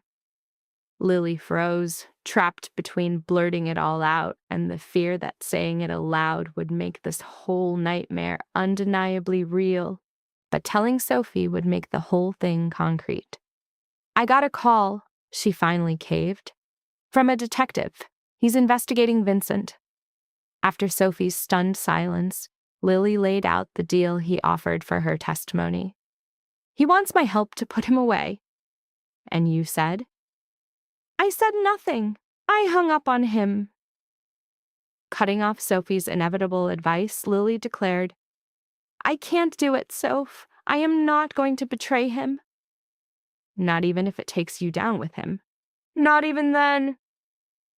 The words were both a promise and a self-inflicted sentence. "I'm in love with him," she admitted, "and maybe that's completely insane, but I won't be the reason he goes to prison." Sophie changed tactics, pushing Lily to warn Vincent so he could prepare. "You should at least be facing this together," she argued. Lily was terrified that telling him would just pour gasoline on the fire, but Sophie was firm. "He has to know, and you shouldn't have to carry this nightmare by yourself." That night, Seeing Vincent looking so peaceful, Lily started the conversation from hell. "We need to talk." Just like that, the warmth drained from Vincent's face. His whole body went rigid, a reflex against an enemy he couldn't see. "Tell me." "A detective contacted me a week ago," Lily began, holding his intense gaze. "He knows about us, about Dimitri. He offered me a deal, immunity." The silence that fell between them was absolute. Vincent's face was a blank slate, but his hands were clenched into tight knots. "What did you say to him?" The question was a masterwork of control. "I told him nothing. I deleted his number. I will not help them put you in a cage, Vincent." "I'm not going to be the one who puts you behind bars," she repeated, her hands shaking slightly. "But they are closing in on you." A long breath escaped Vincent as the tension in him finally broke. "I know," he admitted, stunning Lily silent. "I've been aware of it for months." A bone-deep weariness settled on his face as he gave his excuse. He kept quiet to protect her from the stress. A hollow, chauvinistic reason. Her challenging him on this was met with a bitter scoff, as if the idea of honesty about his criminal world was a joke. "You see, my plan to keep you safe has completely failed." The failure was a third person in the room. Lily's anger flared up to shield her from sheer terror, a textbook trauma reaction. Her question about his next move was a desperate grab for any kind of control. His method was brutally simple: erase the evidence and persuade the witnesses. Vincent moved in closer, his touch a calculated move to calm her down. "My job now is to neutralize every threat, lock down our assets, and make sure any witnesses become uncooperative." She knew exactly what he meant. Tampering. He called it insurance. The tight muscle in his jaw was the only sign of the pressure cooker he was in.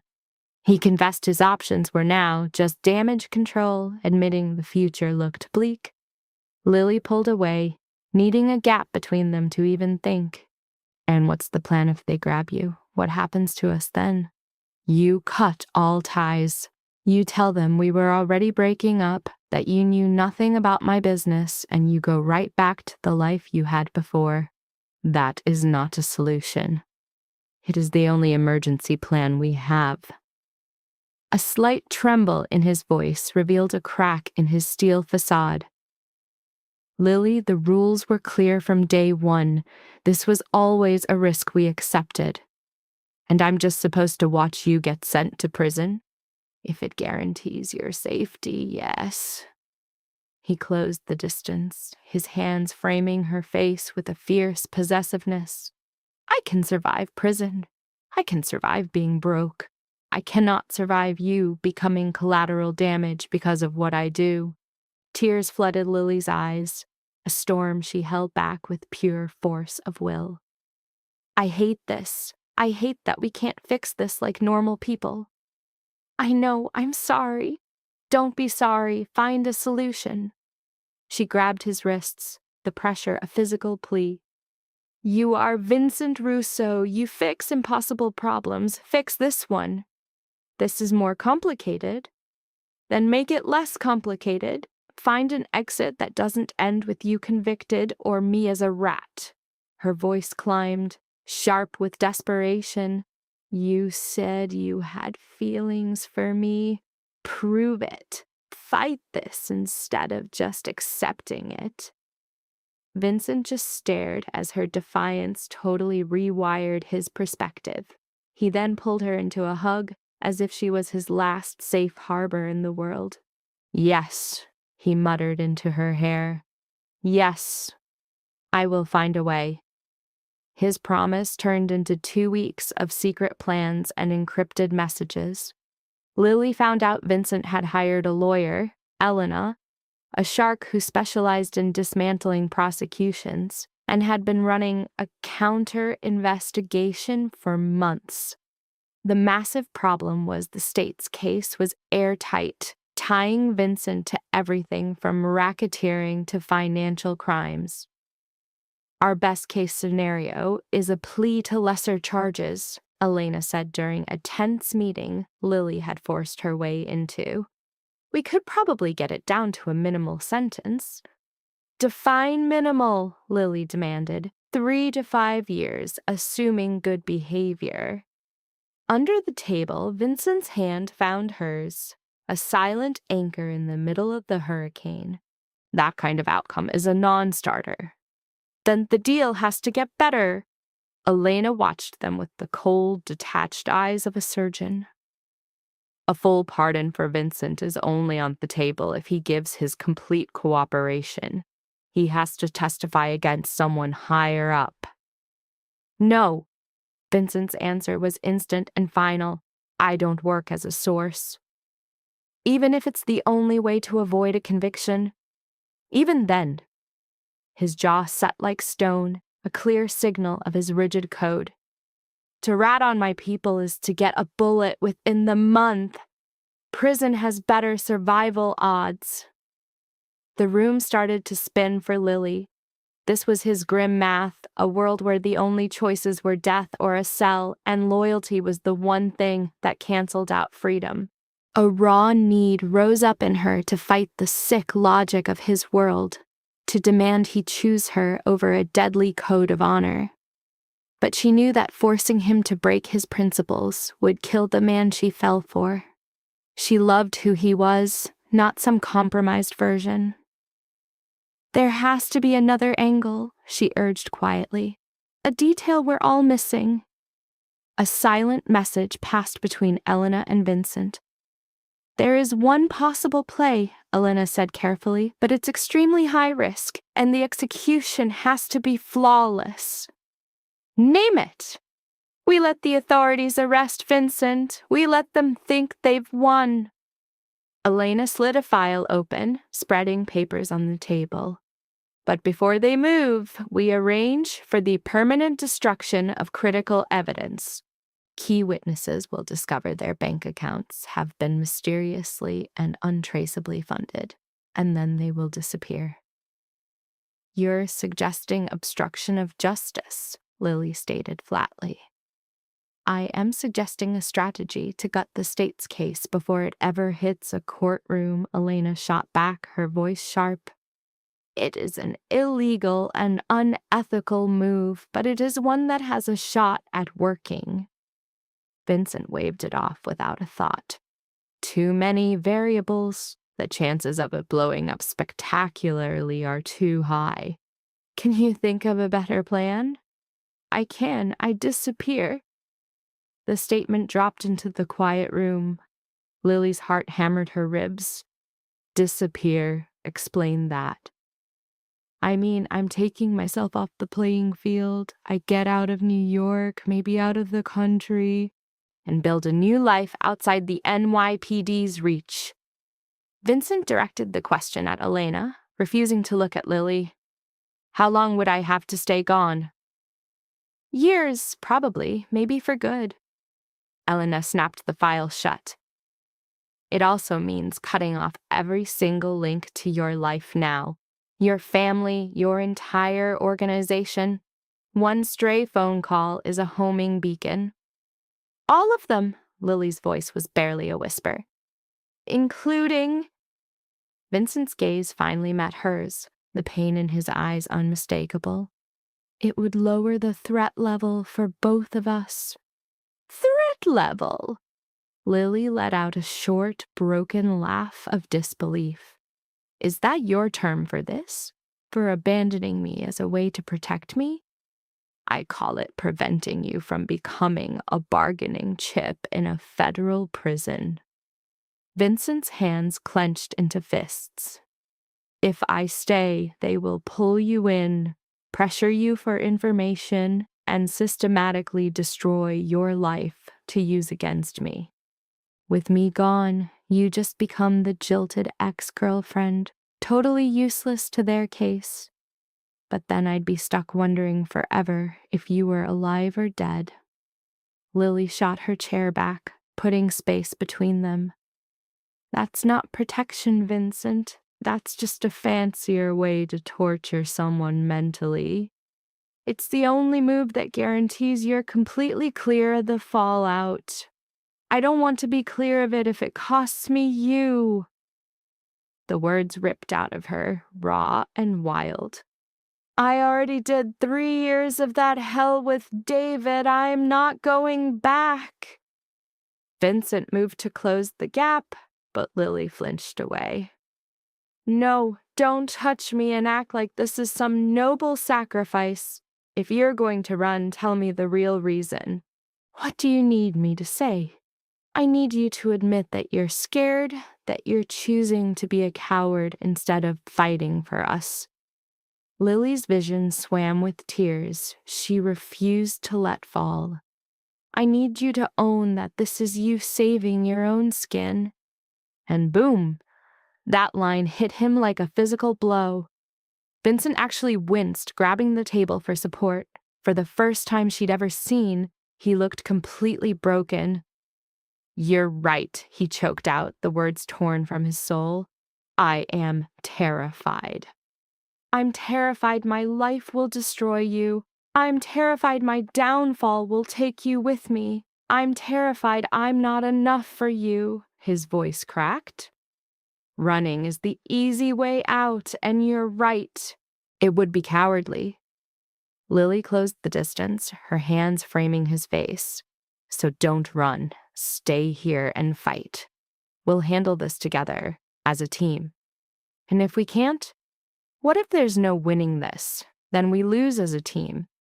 She kissed him, a mix of salt and pure desperation.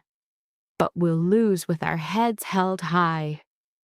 Elena's voice sliced through the air. Hate to interrupt, but our window is closing fast. The cops could be on their way. We need a call. Vincent looked at Lily, his eyes asking the question. She gave a firm, solid nod. He turned to Elena. Tell me the plan to dismantle their entire case. The next week was a blur, a dark mix of legal warfare and criminal chess, with Elena running operatives and Vincent calling in favors with threats. Lily basically got a crash course in Vincent's world, learning its brutal rhythm and supporting him where she could. And plot twist, she found a core of steel in herself, getting scarily good at analyzing criminal intel and watching raw intimidation tactics without flinching. Loving Vincent meant accepting all of him, the master manipulator who hated the law. The arrest went down on Tuesday, 3 weeks after Detective Chen first showed up. A coded text buzzed on Vincent's phone. They are here. Execute plan. Her hand trembled as she texted back. I love you. The feeling is mutual. Stay strong. She locked up her shop, went home, and started the waiting game. 2 hours later, Detective Chen appeared, his face a mask of fake sympathy.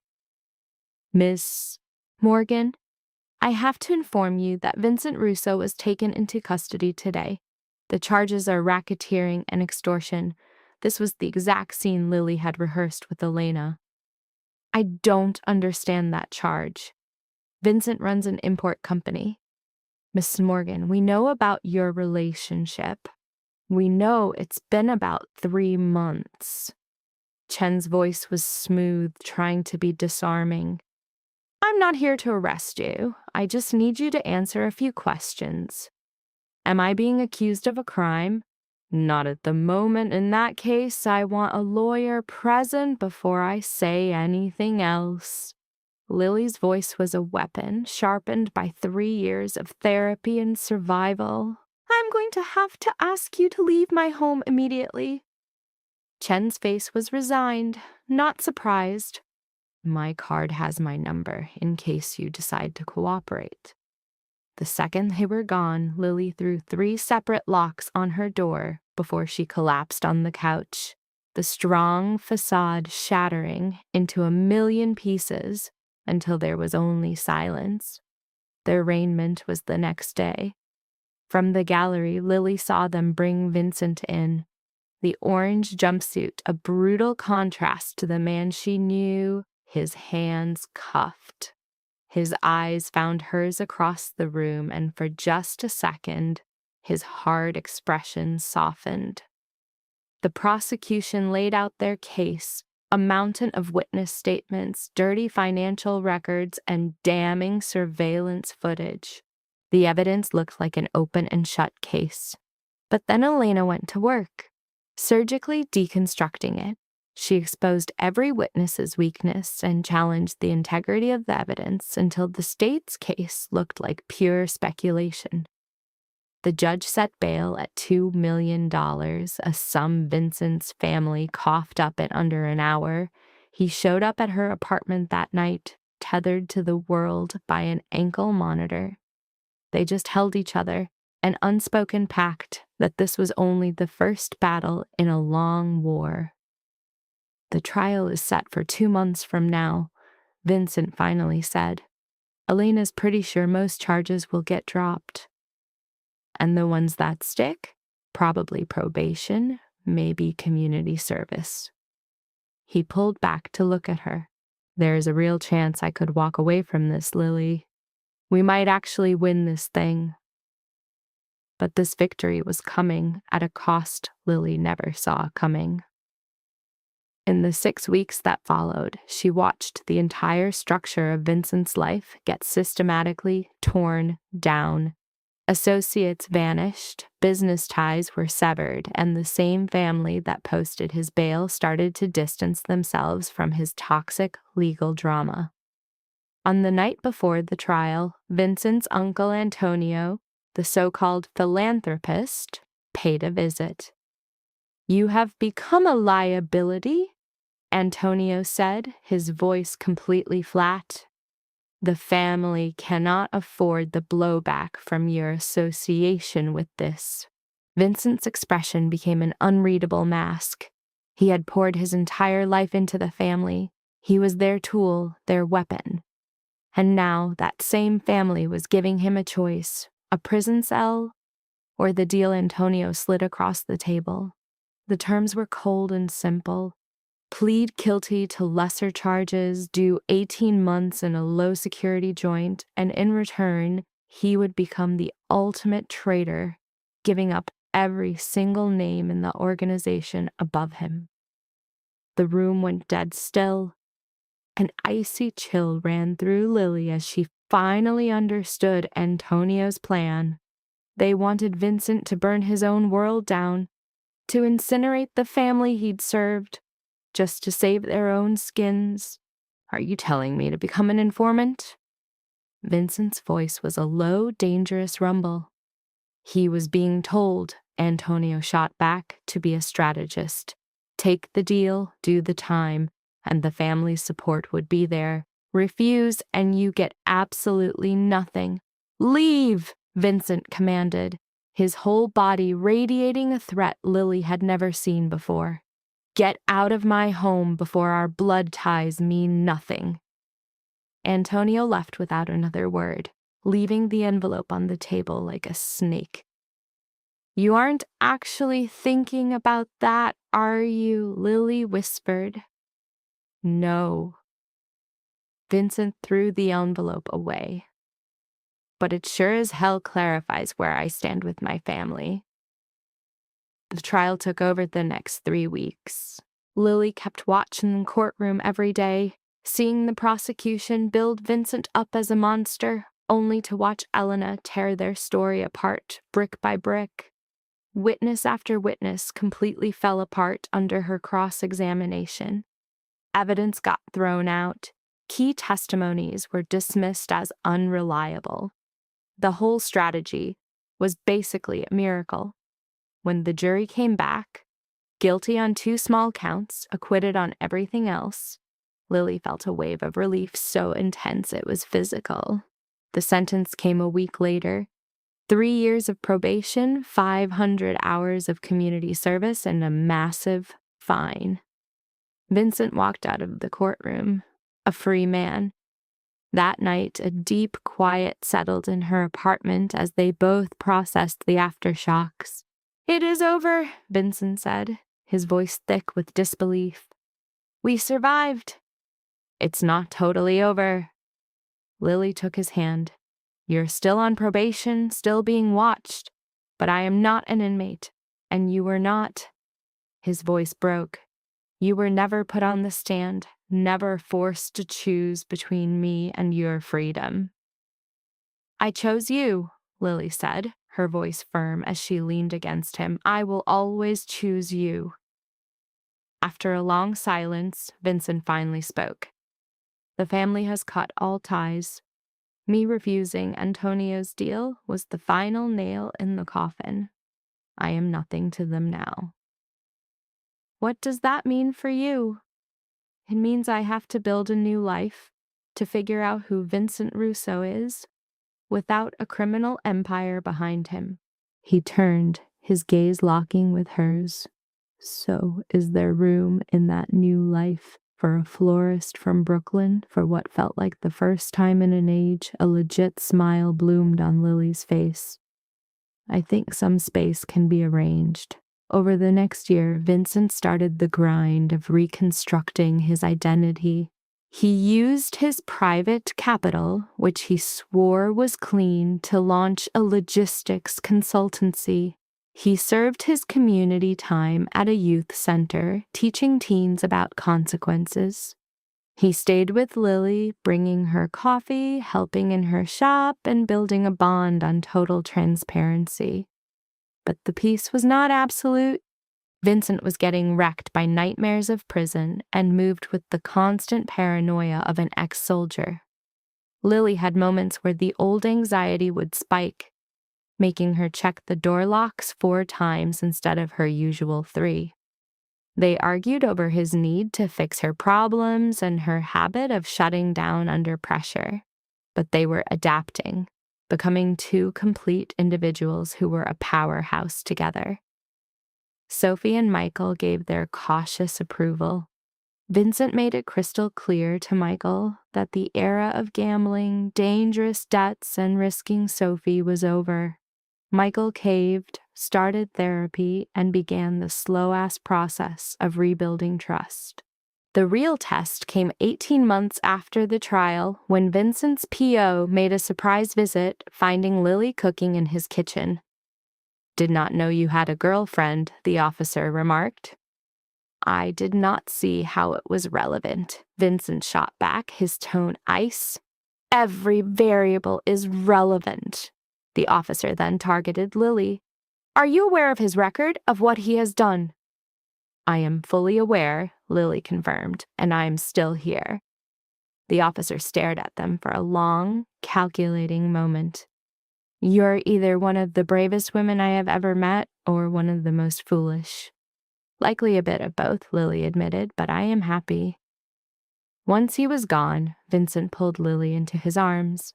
"You did not have to defend me like that."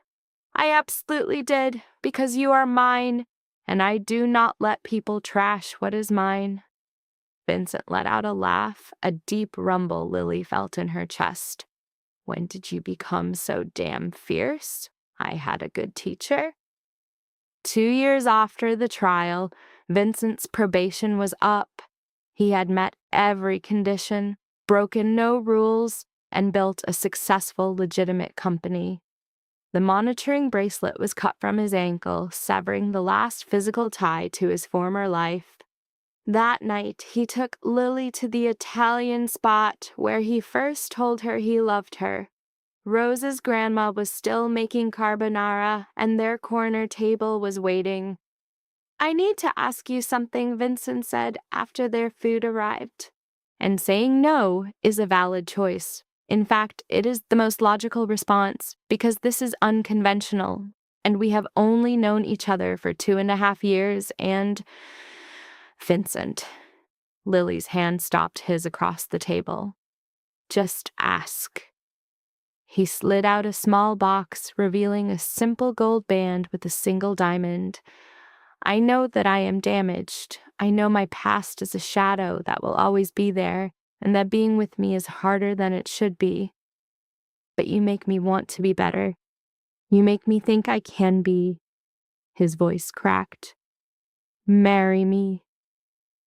Lily looked at the ring, at the fragile hope in Vincent's eyes, and at the future they were carving out of scars and hard-won trust.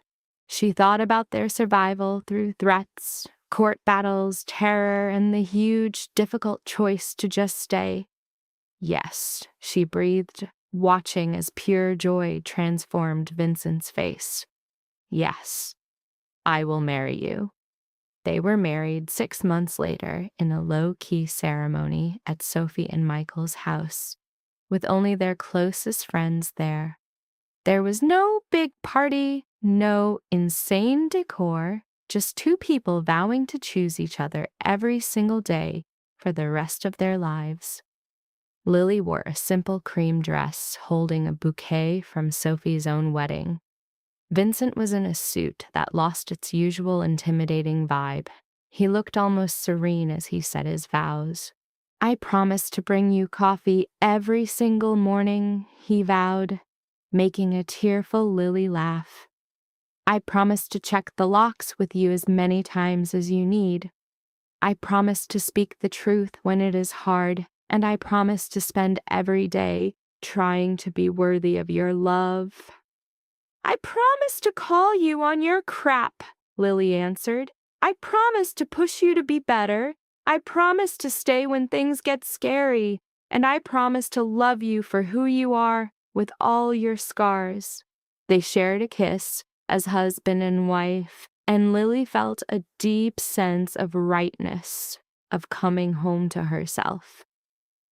3 years later, Vincent stood at a community center, talking to at-risk youth about making better choices than he did.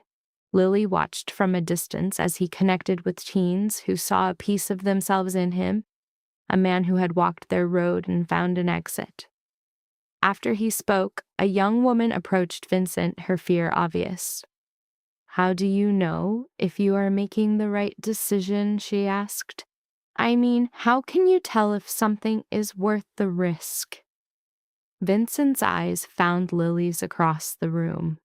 Lily gave a small, encouraging smile. "You can never be totally certain, but sometimes you find a person or a cause that makes you brave, that forces you to act despite your fear, or maybe because of it. Does it always work out well?" "No," Vincent admitted. "You can make the wrong call, and those mistakes have consequences.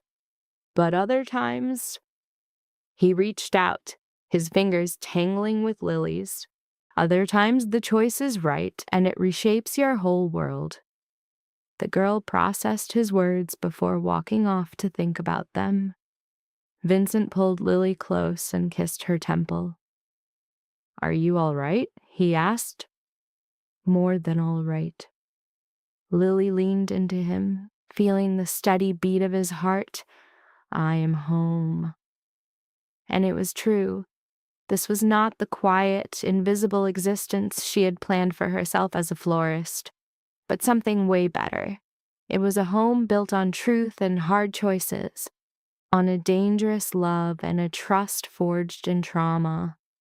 Vincent started a foundation, using his legit business money to help families escape the same loan sharks who had nearly destroyed Michael and Sophie. Lily, meanwhile, had expanded her own shop, hiring 2 assistants and taking on way bigger floral jobs. They bought a small house in Brooklyn with a garden for her to grow her own flowers, a fortress where they could perform their ritual of securing the doors and finally feel safe. They were not perfect.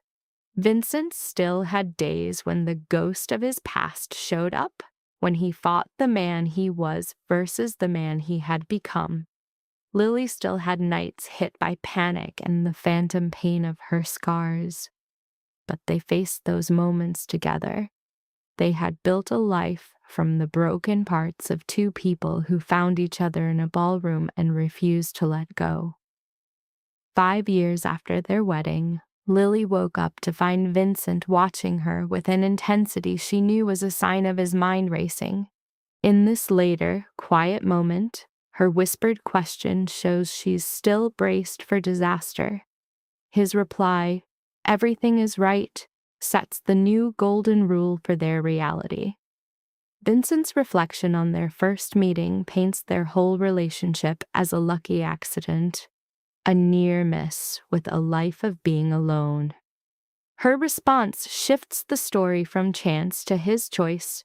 She reminds him that his deliberate move, asking her to dance, was what kicked everything off.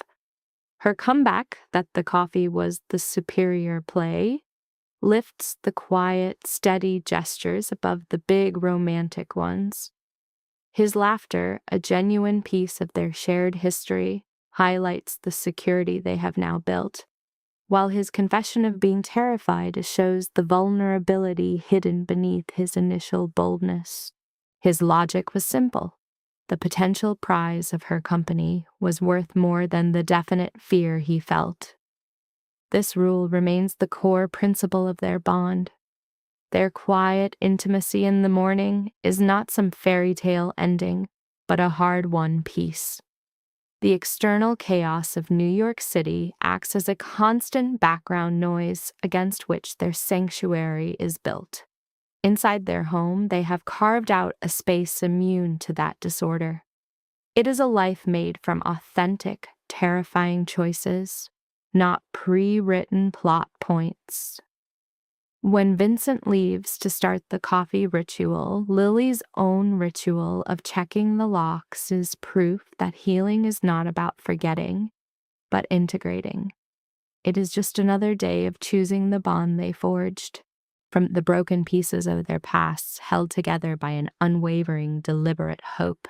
From a behavioral and trauma-informed perspective, the relationship between Lily Morgan and Vincent Russo is psychologically compelling not because it is dramatic, but because it offers a rare study in complementary survival structures. Both individuals are wounded, both function, both misinterpret their adaptations as identity, and both are forced through intimacy to confront the difference between surviving and living. Lily presents with multiple indicators consistent with post-traumatic adaptation following interpersonal violence. Her environment scanning, repetitive lock-checking, concealment behaviors, body tension, and heightened sensitivity to gaze are not random quirks. They are symptoms of a nervous system conditioned by prior threat. People often imagine recovery from trauma as a linear emotional event. In practice, recovery is far more somatic and behavioral. The traumatized person learns routes, positions, exits, and patterns of concealment long before they relearn trust. Lily's behavior suggests not merely fear of the past, but expectation of recurrence. In clinical terms, trauma has shifted her temporal orientation. She lives in preparedness. Vincent represents a different trauma architecture. He shows strong signs of chronic hypervigilance, compartmentalization, relational control, sleep dysregulation, and instrumental aggression. Unlike Lily, who internalizes risk and becomes smaller, Vincent externalizes risk and becomes dominant. This pattern is common in individuals raised in coercive systems. Violence, unpredictability, and emotional deprivation do not always produce fragility in visible form. Sometimes they produce functional ruthlessness. The person learns that safety is not found in retreat, but in being the one no one dares corner. This introduces the first lesson: many people are not being themselves. They are being their most successful defense mechanism. The significance of their first meeting lies in mutual recognition. Vincent notices Lily's guardedness immediately. Lily notices Vincent's managed falsehoods equally quickly. This is not incidental attraction. It is reciprocal pattern detection. Trauma survivors often become highly perceptive readers of threat, inconsistency, and emotional temperature. In another context, this can produce avoidance. Here, it produces magnetic recognition. It is important, however, not to romanticize this too quickly. Familiarity is not the same as safety. One of the most dangerous misunderstandings in intimate life is the belief that being understood by another wounded person automatically creates health. It does not. It creates possibility. Whether that possibility becomes healing or repetition depends on what each person does next. Vincent initially differentiates himself from Lily's past abuser through attunement. He observes without mocking. He modulates his physical presence. He listens carefully. He offers controlled forms of closeness. This is meaningful. For a trauma survivor, the body often determines trust before the mind does. He does not overwhelm her system immediately. That matters. And so the second lesson emerges: to someone with trauma, love is first measured not in passion but in nervous system respect. Where Vincent becomes psychologically problematic is in his use of informational control. He withholds the truth of his life while deepening the relationship. This is not a minor relational flaw. It constitutes a significant asymmetry of agency. Lily is emotionally investing without full knowledge of the threat environment attached to him. Vincent justifies this under the rubric of protection. That is common among high-control personalities. They do not consciously experience themselves as deceitful. They experience themselves as managers of reality. Such individuals often possess strong protective instincts, but those instincts are contaminated by paternalistic entitlement. I know what you can safely know. I will decide what exposure you can handle. I will absorb consequence on your behalf. While this may appear noble, it undermines the very trust it claims to defend. Thus, the third lesson, protection becomes manipulation the moment one person decides the other does not deserve full reality. The external threat against Lily reveals the cost of Vincent's model. Once hostile actors weaponize her history, her body is forced into a psychological state resembling re-traumatization. The terror is not only in the present threat, it is in the collapse of privacy, the conversion of vulnerability into strategy, and the realization that her relational life contained an unspoken perimeter she was never allowed to map for herself. That kind of revelation is deeply destabilizing for trauma survivors because it reproduces helplessness, the original core injury. Vincent's reaction is clinically predictable. He wants immediate punitive intervention. Anger in such personalities often functions as a counterphobic defense against helplessness. Rage restores the subjective experience of agency. If he can strike, he does not have to feel powerless. This is one reason violent men can mistake emotional activation for moral clarity. The impulse to destroy what frightens them feels like strength, when in reality it is often dysregulated fear converted into action. Lily's response is the psychologically healthier one. She does not reject protection altogether. She rejects the equation of protection with domination. She insists on a distinction many people never learn. Being avenged is not the same as being safe. That distinction is one of the strongest insights in the narrative. Hence the fourth lesson. Trauma is not resolved when a stronger person takes control. It is reduced when a wounded person regains agency and predictability. Lily's influence on Vincent is therefore not about softening him sentimentally. It is about demanding reorganization. She repeatedly confronts his reliance on force as the primary regulatory tool. Most notably, when Michael's debt crisis unfolds, Vincent's first instinct is transactional neutralization. He wants the fastest resolution. Lily asks for structural intervention instead. She wants Dimitri's predatory system stopped, not merely bypassed. This shifts the moral frame from symptom management to pattern disruption. In therapy, this is the difference between coping and transformation. Coping reduces pain in the moment. Transformation challenges the system generating the pain. That produces the fifth lesson. Real change begins when someone is willing to disrupt the pattern that once made them feel powerful. Vincent's family system is equally important to examine. Organized crime families often mirror dysfunctional attachment structures. Loyalty is praised, dependency is enforced, and value is conditional upon usefulness. The system offers belonging, but only under terms that suppress autonomy. When Vincent becomes a legal liability, the family's response is revealing. They distance themselves, offer self-serving deals, and expose the transactional nature of their so-called loyalty. This is psychologically devastating because such systems do not merely provide livelihood, they provide identity. Leaving them, therefore, is not just practical separation, it is identity death. That is why Lily's presence becomes psychologically critical. For people exiting coercive systems, a new secure attachment can create the stability necessary for moral and personal reconstruction. Vincent does not leave because the criminal world is suddenly unattractive. He leaves because his attachment to Lily becomes strong enough to rival the belonging that world once monopolized. From this comes another profound lesson. People rarely leave destructive systems because those systems are harmful. They leave when another form of belonging becomes more meaningful than the harm is familiar. The legal investigation intensifies relational stress but also clarifies priorities. Lily's refusal to betray Vincent is ethically ambiguous in civic terms but psychologically coherent in personal terms. It is not a mindless trauma bond because she remains capable of critique, anger, and boundary setting throughout. She is not fused, she is choosing. Choice under impossible conditions is still choice. That distinction matters. Equally important is the ending, which avoids the common fantasy that love heals trauma completely. It does not. Lily still struggles with vigilance. Vincent still displays remnants of threat-based cognition and control impulses. What changes is the system of management. They build routines, accountability, mutual transparency, and shared rituals of safety. This is how real recovery often looks, not symptom elimination, but relational co-regulation and ethical consistency over time. The daily coffee, the honest work, the shared checking of locks, the movement toward ordinary domestic rhythm, these are not sentimental touches. They are reparative structures. Ordinary safety is unfamiliar territory for many trauma survivors. Repetition teaches the body what promises alone cannot. So the final clinical lesson is this. Love does not cure trauma by erasing fear. It helps reorganize trauma when two people become committed to truth, regulation, and accountability instead of reenactment. Lily and Vincent remain marked. That is believable. What changes is that they stop letting the wound dictate the entire grammar of their lives. He learns that control is not intimacy. She learns that caution is not the same as living. Together, they create a relational system stronger than the defenses that once defined them. And in psychological terms, that is not simply romance. It is earned reorganization of the self.